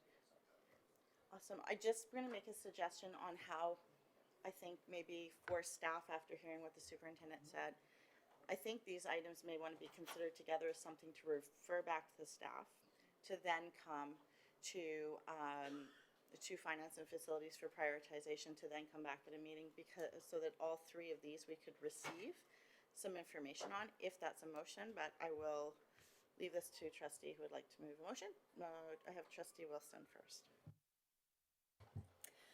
I'd like to pull one of the Explore and put them into an act and see what gauge the trustees' willingness to do so. So I'd like to move that the district staff investigate the possibility of changing the Fort Langley Elementary catchment from the DW Poppy catchment to Walnut Grove catchment, or allowing flexibility in choices between DW Poppy and Walnut Grove without catchment changes, and report back to the board for consideration of next steps at a future regular meeting. So if Trustee Wilson, I just would added some words. allow, I'd like the superintendent to just quickly explain why it's in Explore before we go to a seconder as opposed to Act. Yeah, in terms of certainly building on the presentation of tonight, our staff would have to go out to that community and determine the degree of desire for that option. I also would have to look at, in terms of with our team, Walnut Grove. I don't want to offer something I can't meet. So there's work to be done there. That's a process that is not something you take lightly or do within a week or two. So I guess at this point, what I would ask is that our team take it away and come up with a plan of what it could look like and bring the plan back, so that would be realistic. So, yeah. All right, so right now, the motion that Trustee Wilson's moved is one to act with an amendment, as opposed to what the superintendent's indicated with an Explore. So is there a seconder for the amended motion? Okay, Trustee Todd. All right, and so it's not necessarily amended in that way, but alternate to what you see up there. So we do have a mover and seconder on that, and then that could go back to the mover now, Trustee Wilson. Great. So I totally appreciate what the superintendent has said, and I do notice that the motion does read investigate the possibilities, so it's definitely not something that's set in stone. It's merely just going out and seeing what those possibilities could look like. And I did add the portion about having the flexibility with people that want to remain at DW Poppy and perhaps not needing a catchment change, just so that we don't want the elementary affected if it doesn't need to be. So I believe that this also is a long time coming, like some of our other motions that were moved tonight. I know when I campaigned, I heard this repeatedly through door knocking that that community feels that they are transported too far and transplanted outside of where, you know, some of them feel comfortable. And I think exploring these options as far as just gathering feedback or looking at possibilities is something that these people have waited a long time for, and I think that we can include those in tonight's motions. Thank you. All right, so I have Trustee Ross. I would like some, I'm doing some pondering about this, so I appreciate it, and I've heard the presentation that came from from the public tonight. I'm just a little concerned that we're putting too much pressure on staff at this point, so I would like us to defeat this and do what the superintendent said. You know, they're gonna explore this anyway. So you're making this a do, and I'm saying that we need to not do it a do, make it a do, but make it an explore, as the superintendent has requested. So I won't be supporting this, and I think that we need to give the districts some breathing room. They're exhausted, and to just keep dumping more stuff on them, folks, we got to take something off them. So I would just say keep it as an explore. The public is aware of where we're going. I don't think that this is something we need to say tonight, so I will be not supporting it. I have Trustee Coburn. Is there any way we can get the wording up so that we can see what the word, is it just over act versus explore? Yeah. Okay, so, but there's some other differences too, right? Yes. There's a dual action. Yeah. So providing option to go. I believe this is coming up right now. I just want to see. Could you read it or pass it to me? Let me quickly, it might go up, so let's see. There we go.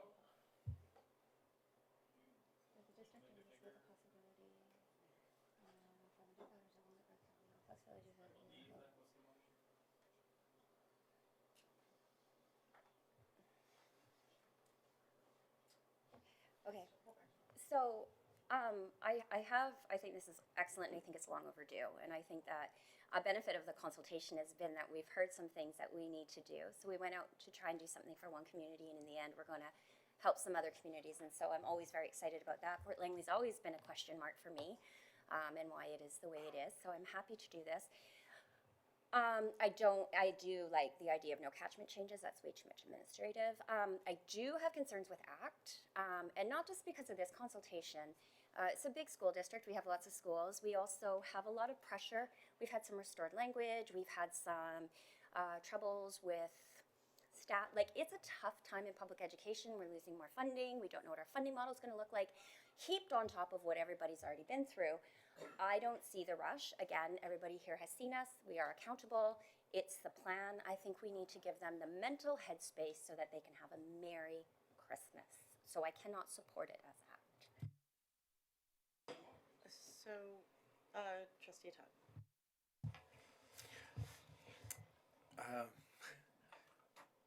I understand that staff is feeling fatigued. However, I talk about hope. I talk about hope, and the same three reasons. Extracurricular. Can you imagine Fort Langley parents that what they've been doing for the last number of years when it comes to extracurricular and all those things? They are a community separated by a freeway from their community school. The same reasons I said I'm not in favor of changing DW Poppy are the same reasons that we need to look at. And it doesn't say a future regular meeting this year. That may be implied, but it says a future regular meeting. And if my job is not to explore, my job is to act. And the other thing is the environmental. We are busing kids many kilometers that could go. I would suggest many of those parents would probably be driving those kids to Walnut Grove, if possible. And I know there's enrollment pressures at Walnut Grove. I'm sorry, staff, I think we need to act. So, Superintendent, given the wording of the motion, which is, at a future regular meeting, when this was under explore, which would have actually been my question if it was all three as opposed to, combine. My first question was going to be, that's a very vague term. What do you mean by explore with these three items? With this item up here right now, and there's no real, though it does prioritize things like, there's nothing at the top that says act, and there's nothing at the other top of the other one that says explore. Like, we don't have like a tangible way to weigh that, what that means.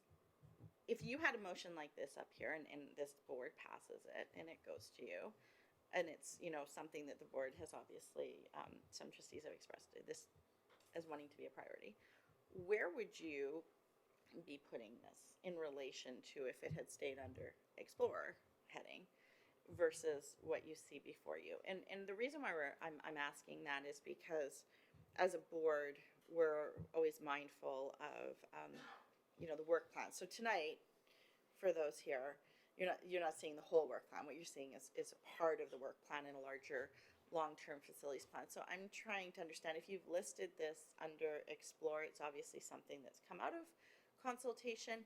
Now you're hearing kind of the priorities of trustees. Nobody's saying that I've heard so far this is a bad idea. But what I'm concerned about is, where does it fit now? So I'd like to hear that back, because that might provide a bit more context. What is the consequences of this motion being slightly different, if any? Tony's up, actually. Tony's up, but you get to go first, because I watch this. I'm going to hit this button again. Oh, that's all you now. Yeah, I think really in terms of you've just given a vast report. There's nothing on there also about next steps with Poppy. And while we've certainly said number 3 is off, there's work still to do with that community in terms of what we want to do there to help them. So what I'm struggling with is, and I think Trustee Coburn, you hit on it, I've got a budget that's going to be one of the toughest we've faced in the last 6 or 7 years. We've been running a deficit of anywhere from 2 to 3 million to bring our surplus down, and the surplus has been used for the most part. And so we've got some challenging decisions around budget. I've got a labor situation right now in this province that is also rippling out through this community that is having an impact. I've got 5 different options up here of things that need to be done, and I've got the regular work that we do. So I fully see this has to be looked at. There's no question. What I'm going to need, and I think our team's going to need, and I think you need time to digest, is what priorities. I'm going to need some kind of word to say, hey, folks, if you can only do 1 or 2 things, this is it. I don't know whether you are actually, any of you are in that position to do that tonight. That's all I say. So we put explore as just like, okay, we've got a lot of things we're juggling. You want to take it away and bring back a chance to say, hey, we've done that now, and we would like to now say to staff, we'd like you to do these things in this order. That's all I'm looking for, because I'm worried I'm trying to do 10 or 12 different things right now, and it's not working for our staff. That's all. Okay, thank you, Superintendent. So with that being in mind, it does say sort of still investigating the possibility, but what I believe Trustee Wilson's saying is she wants this pulled out differently. Okay, so Vice Chair Coburn. Sorry, you're right. I cleared you, Tony, so I'm going to let you go first because that was my bad. And then we're going to go Vice Chair Coburn. Oh, I just cleared. I pressed. Okay. To be honest, I found that this was a correlated issue, I granted, but a distraction. It seemed like a tangent. It was connected. I understand that. I don't want to be dismissive of any of that, but I thought, man, we're dealing with this major issue here, and now we've got all these other sub-issues that just kind of appear. I understand at the Fort Langley community at Poppy that this is important, but I think we're getting decision fatigue. We can make decisions, but we want to make right-headed decisions, not just right-hearted decisions. So I think this should be back to explore. If we want to put act, I would rather put a time frame, like May 2020 meeting or something along those lines. But otherwise, and I understand, we did use this, like, explore to investigate. We got a little bit of redundancy there, it would seem to me. So I'm not in favor of making any, I'd like to just keep this in explore, but that is nebulous. So, when we're making decisions with respect to nebulous dates, that doesn't seem, well, it's not definitive. So. just to clarify before I go to the second speaker's list, so for those that are in the audience kind of wondering the context, so typically in our finance and facilities plan, we set a work plan. And so if something's under explore, it still goes to finance and facilities, and then it becomes part of the work plan setting. So typically as a board, we don't set one-time items out of a work plan. So it's important that the board discusses it and just clearly articulates the challenges with doing that. It doesn't mean that if this wasn't pulled out this way, like it wouldn't happen. It means that we would just be doing it in a different order. Okay, so Vice Chair Coker. Can we just pull them out and refer them to finance and facilities? Because we will have to report back on it, and then we can take it to our next. So this motion right here, Okay. somebody could move a motion To defeat. to actually refer this motion exactly as it's Okay, I written. will. Exactly as it's written. No will. changes. To finance and facilities. Yeah. The other motion that exists there under explore would now not be there. This motion would go to finance and facilities to look at in its context in these words. So somebody would have to move a motion to refer this motion, as Trustee Wilson has moved, and is seconded by Trustee Todd, to finance and facilities for further direction, prioritization, whatever's going to happen there. Okay. So- So I would like to move a motion that this motion be referred to the finance and facilities meeting for Work plan prioritization. work plan and to be brought back at a later date. Okay, that's seconded by Trustee Ross. So is there any discussion on the referral motion? You would now be discussing the referral only. I do not have any speakers on the referral. All those in favor of referring this motion to finance and facilities? 4. Any opposed? To 2. Okay, this is going to finance and facilities now. All right, so now we're going to go back to the other explore. So explore 1 would not be there anymore. You would then be considering, if a trustee chose to move, the other 2 items under explore when they magically appear When again. will they appear? I'm gonna move, yeah. Yeah, you can move them to, okay, Yeah. and I got you first. Yeah. Great, Yeah. okay. All right, so the other 2 motions, Woody, I feel so bad for you. His computer's even tired. Like the computer's just. Look at it, it's like we're done. Okay, it's been Okay. on for 72 hours. Okay, so there's 2 more motions left. I see a very eager Vice Chair Coburn over Yeah, here. it's time to let all these people go. Let my people surf, right? So I would like to move that the Langley Board of Education move the 2 remaining explore options to the Finance and Facilities meeting to come back to the board at a later date upon a discussion with the superintendent regarding his team's workload. Can I get a second on that, please? Seconded by Trustee Todd. Any comments on that? Yeah, I do have a comment. Okay. I'm sitting here next to my superintendent and I'm listening to him and he's saying, we need priorities, we can't do all this. And so I'm going to listen to my staff. And if my staff is telling me they're done for now, that we can't even think about this, I really implore my fellow trustees to listen to our staff. It's probably not very easy for him to say to us, I need a break. That's my rationale.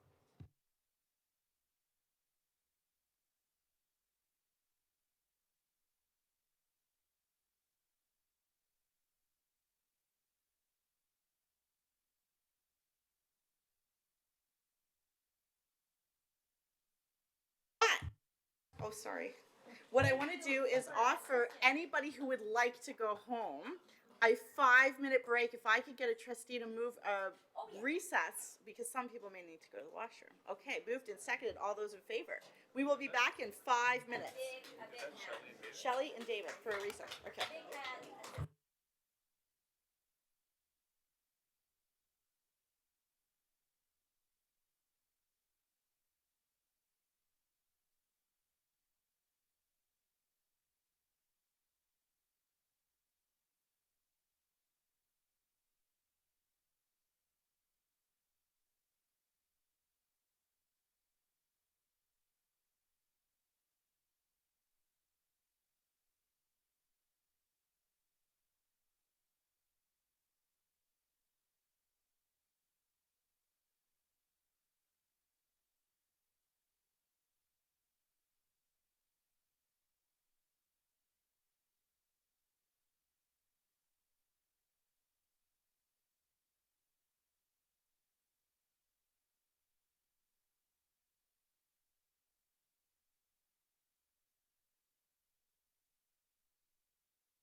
everybody back, please. We've concluded our recess.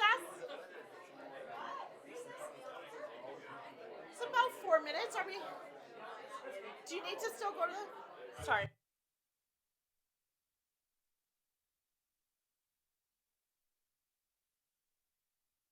Okay, order. Back to the table. We learned that. It's 9:30. I believe I'm missing trustee time.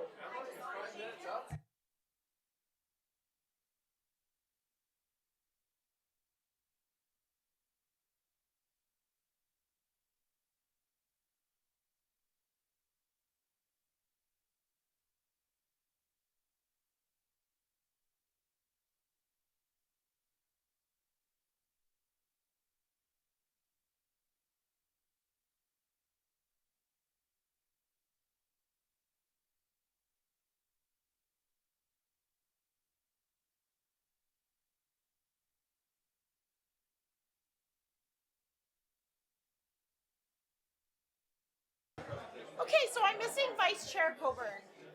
Vice Chair Coburn?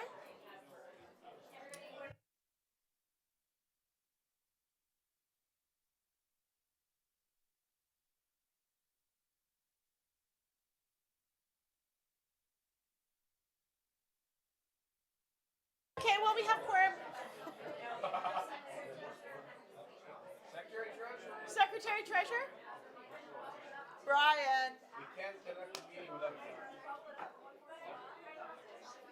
You're the only person that needs to be here. Okay. Do we have a superintendent in the building? If we could get a superintendent. Oh, and there's our vice chair. Vice Chair Coburn?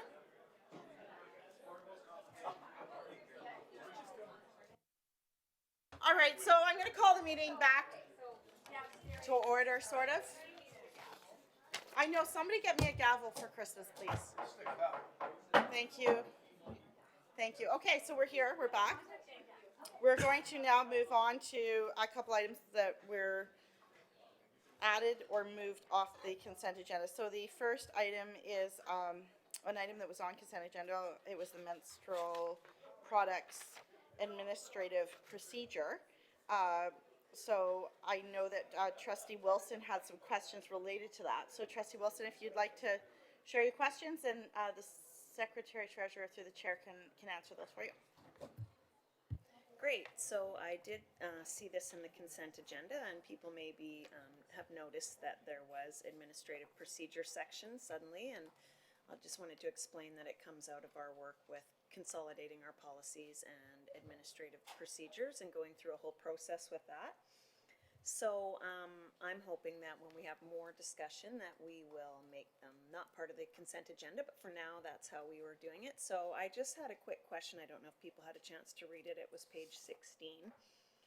And it's an administrative procedure on how we're going to carry out the Ministry of Education's ministerial order to, you know, basically provide menstrual products to students. So I just noticed that the very last number 3 on the actual procedure says the board will consider student feedback with respect to provision of menstrual products. So I love this, and I thought that that was so great that we included that. But I just wanted to know, because it still is a little bit of a sensitive or embarrassing topic for some students. I wish it wasn't, because it shouldn't be. But how are we going to gather that feedback? Okay, would that be through who? Secretary Treasurer? Superintendent Melville. Okay. No, it's okay. Rangi Bailey, our district principal, worked with our staff at our secondary schools and middle schools, and each of the staff worked with a group of leadership students to get their feedback on what they thought regarding menstrual products in schools, and that information was brought back to DLT, and that information was then provided to trustees. Thank you for that. I love when we engage our students. So, Well, thank you, Trustee Wilson. Does that cover all the questions? Okay, perfect. Thank you. So the next item is related to. Oh, actually, we still have to receive. Yeah. So we need to receive the administrative procedures for information. Now that's been pulled down. So moved by Trustee Ross, seconded by Trustee Todd. Any other comments, questions on receiving that? All those in favor? Any opposed? The motion is carried. All right, so now we're going on to a new item which came from a motion that Vice Chair Coburn's going to move related to our BCPC AGM that's coming up in January. So I'd like to move this resolution. Are you okay? Okay, it's good. So be it resolved that the BCPC review their compensation regions to be reflective of changing demographics, cost of living, and the municipality's actual location. And that go to the AGM in January. And that go to the AGM in January. Okay, so that's moved by Vice Chair Coburn, seconded by Trustee Todd. There's some context on that, unless Vice Chair Coburn, you have anything you'd like to say first on it?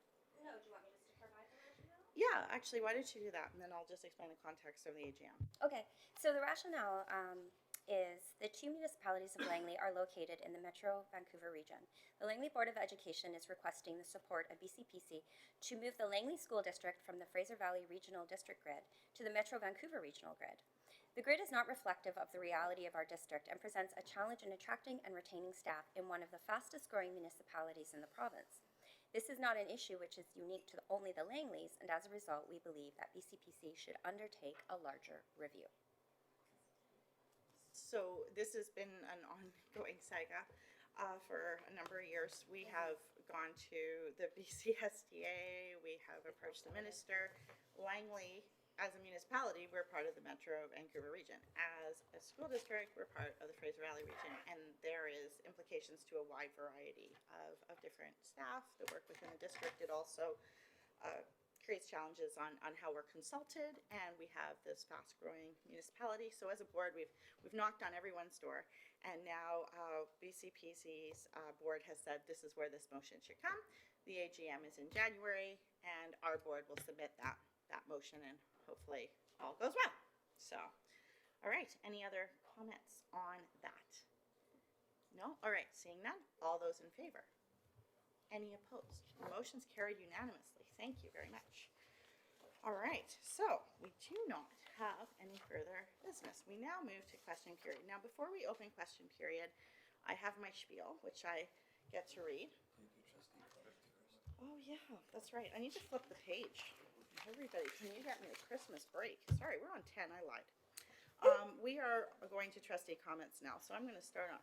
Okay, I'm starting at the other end because I got a stink eye from Trustee Wilson. I'm sorry. Okay, you get to go first. Go, Trustee Ward.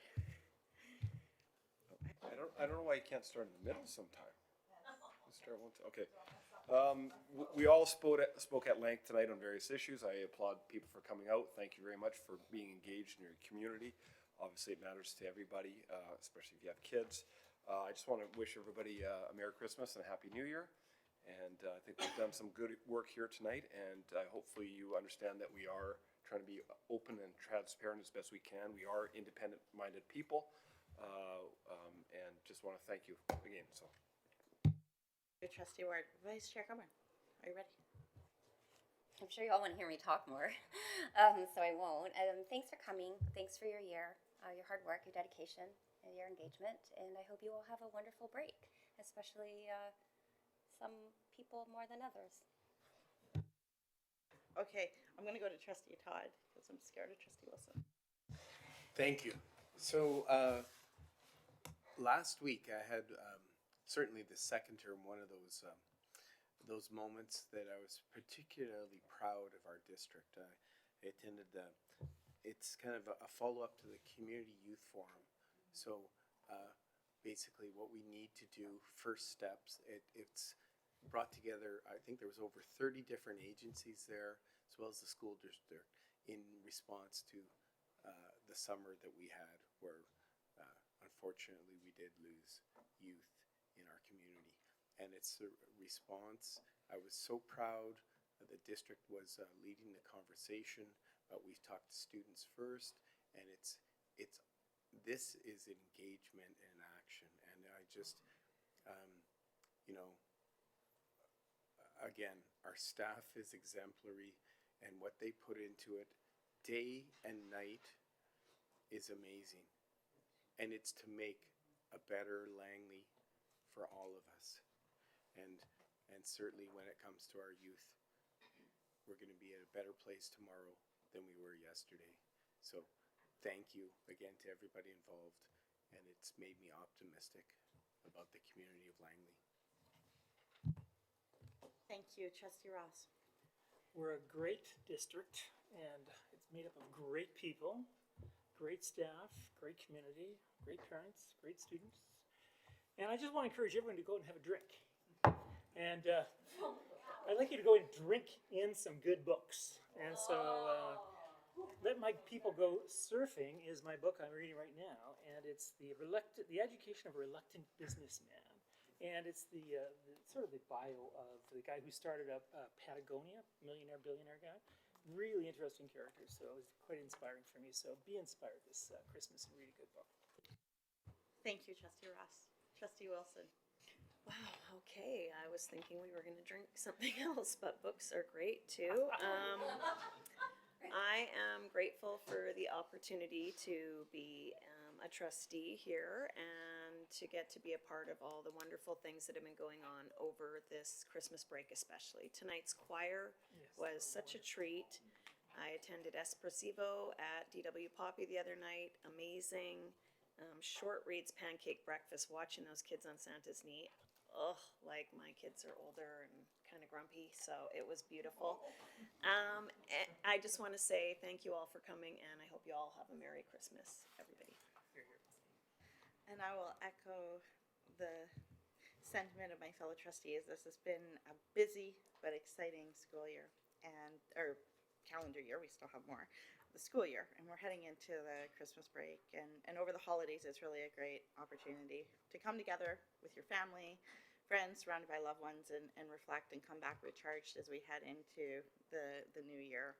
And I'd like to thank everybody that came out tonight, and once again thank the choir that came. It was a wonderful way to open it up. I'd like to wish all of our hardworking partner groups a fantastic holidays and appreciate the support and the collaboration that you give us throughout the year. We look forward to a new year to move forward and achieve some great things. And I'd like to thank all of our staff who have put in an endless amount of hours over this school year, including the end of the last year. It's been a lot of work, but we have, as a district, come out stronger out of our consultations, and we hope that you have an opportunity to recharge your batteries as we come back into it in January. So thank you, everyone, and good night. Now, before we end, we have question period. Now, I have a spiel that I read during question period every time. Sometimes I don't. The time is a problem. So I'm going to start off with question period. The board welcomes questions from the public and wants to ensure that those wishing to ask questions can do so. But there's some ground rules. So first, they need to be directed at the chair, not to staff. They need to be related directly to a topic on tonight's agenda. They need to be succinct, focused, and not a statement. They may not be asked if they are related to personnel or directed at an individual trustee, and they may not be asked if they are related to contract negotiations. All of the above are directions provided for our board under policy 1204, bylaws of the board. The chair may answer though, or they may defer to staff, or they may indicate a question may not be in keeping with the above guidelines or other guidelines like in-camera matters. So we'd like to thank anybody who wants to bring a question forward, but please stay within these guidelines.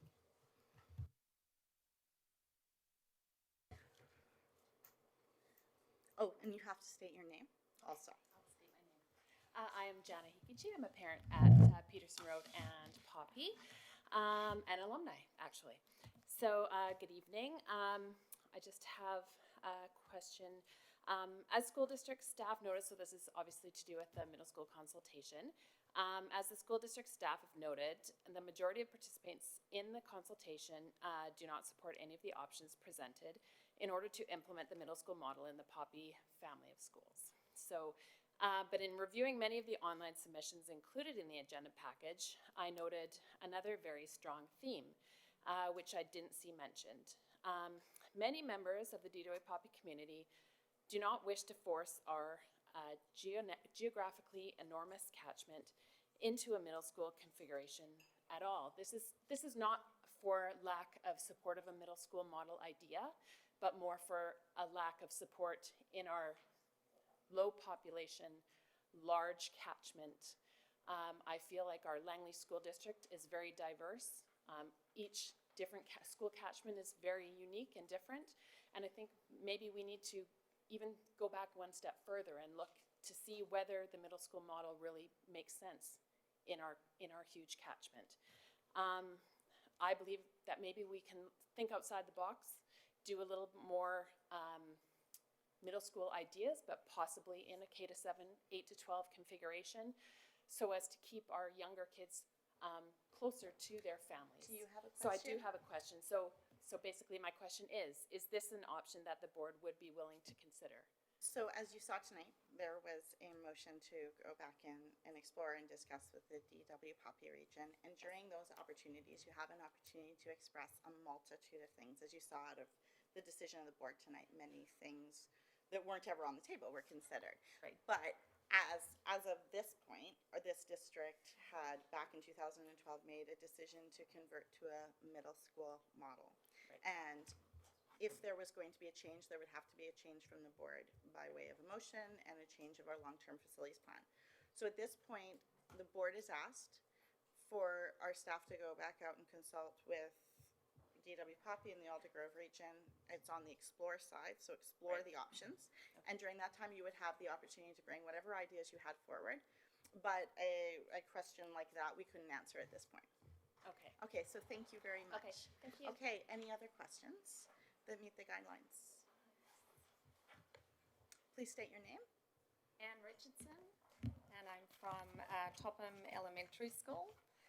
So we had a lot of talk from many members of the school district and the board tonight about transparency, and also a lot of focus on, I guess, the vision and mission. We saw that up on the board quite a bit. So I have a question in relation to both of those items.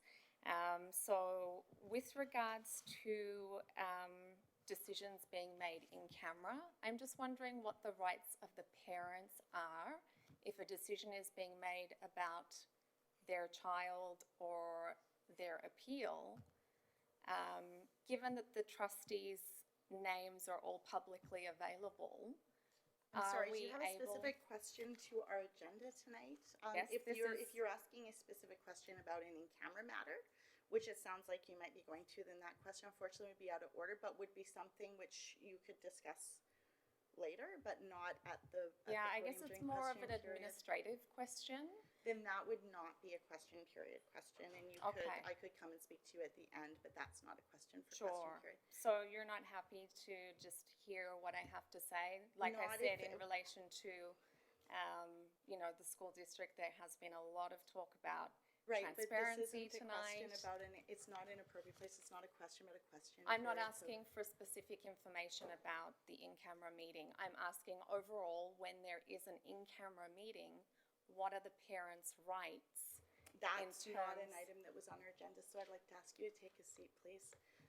So I do not see any further speakers. Could I please get a motion to adjourn? Moved by Trustee Ross, seconded by Vice Chair Coburn. Yes.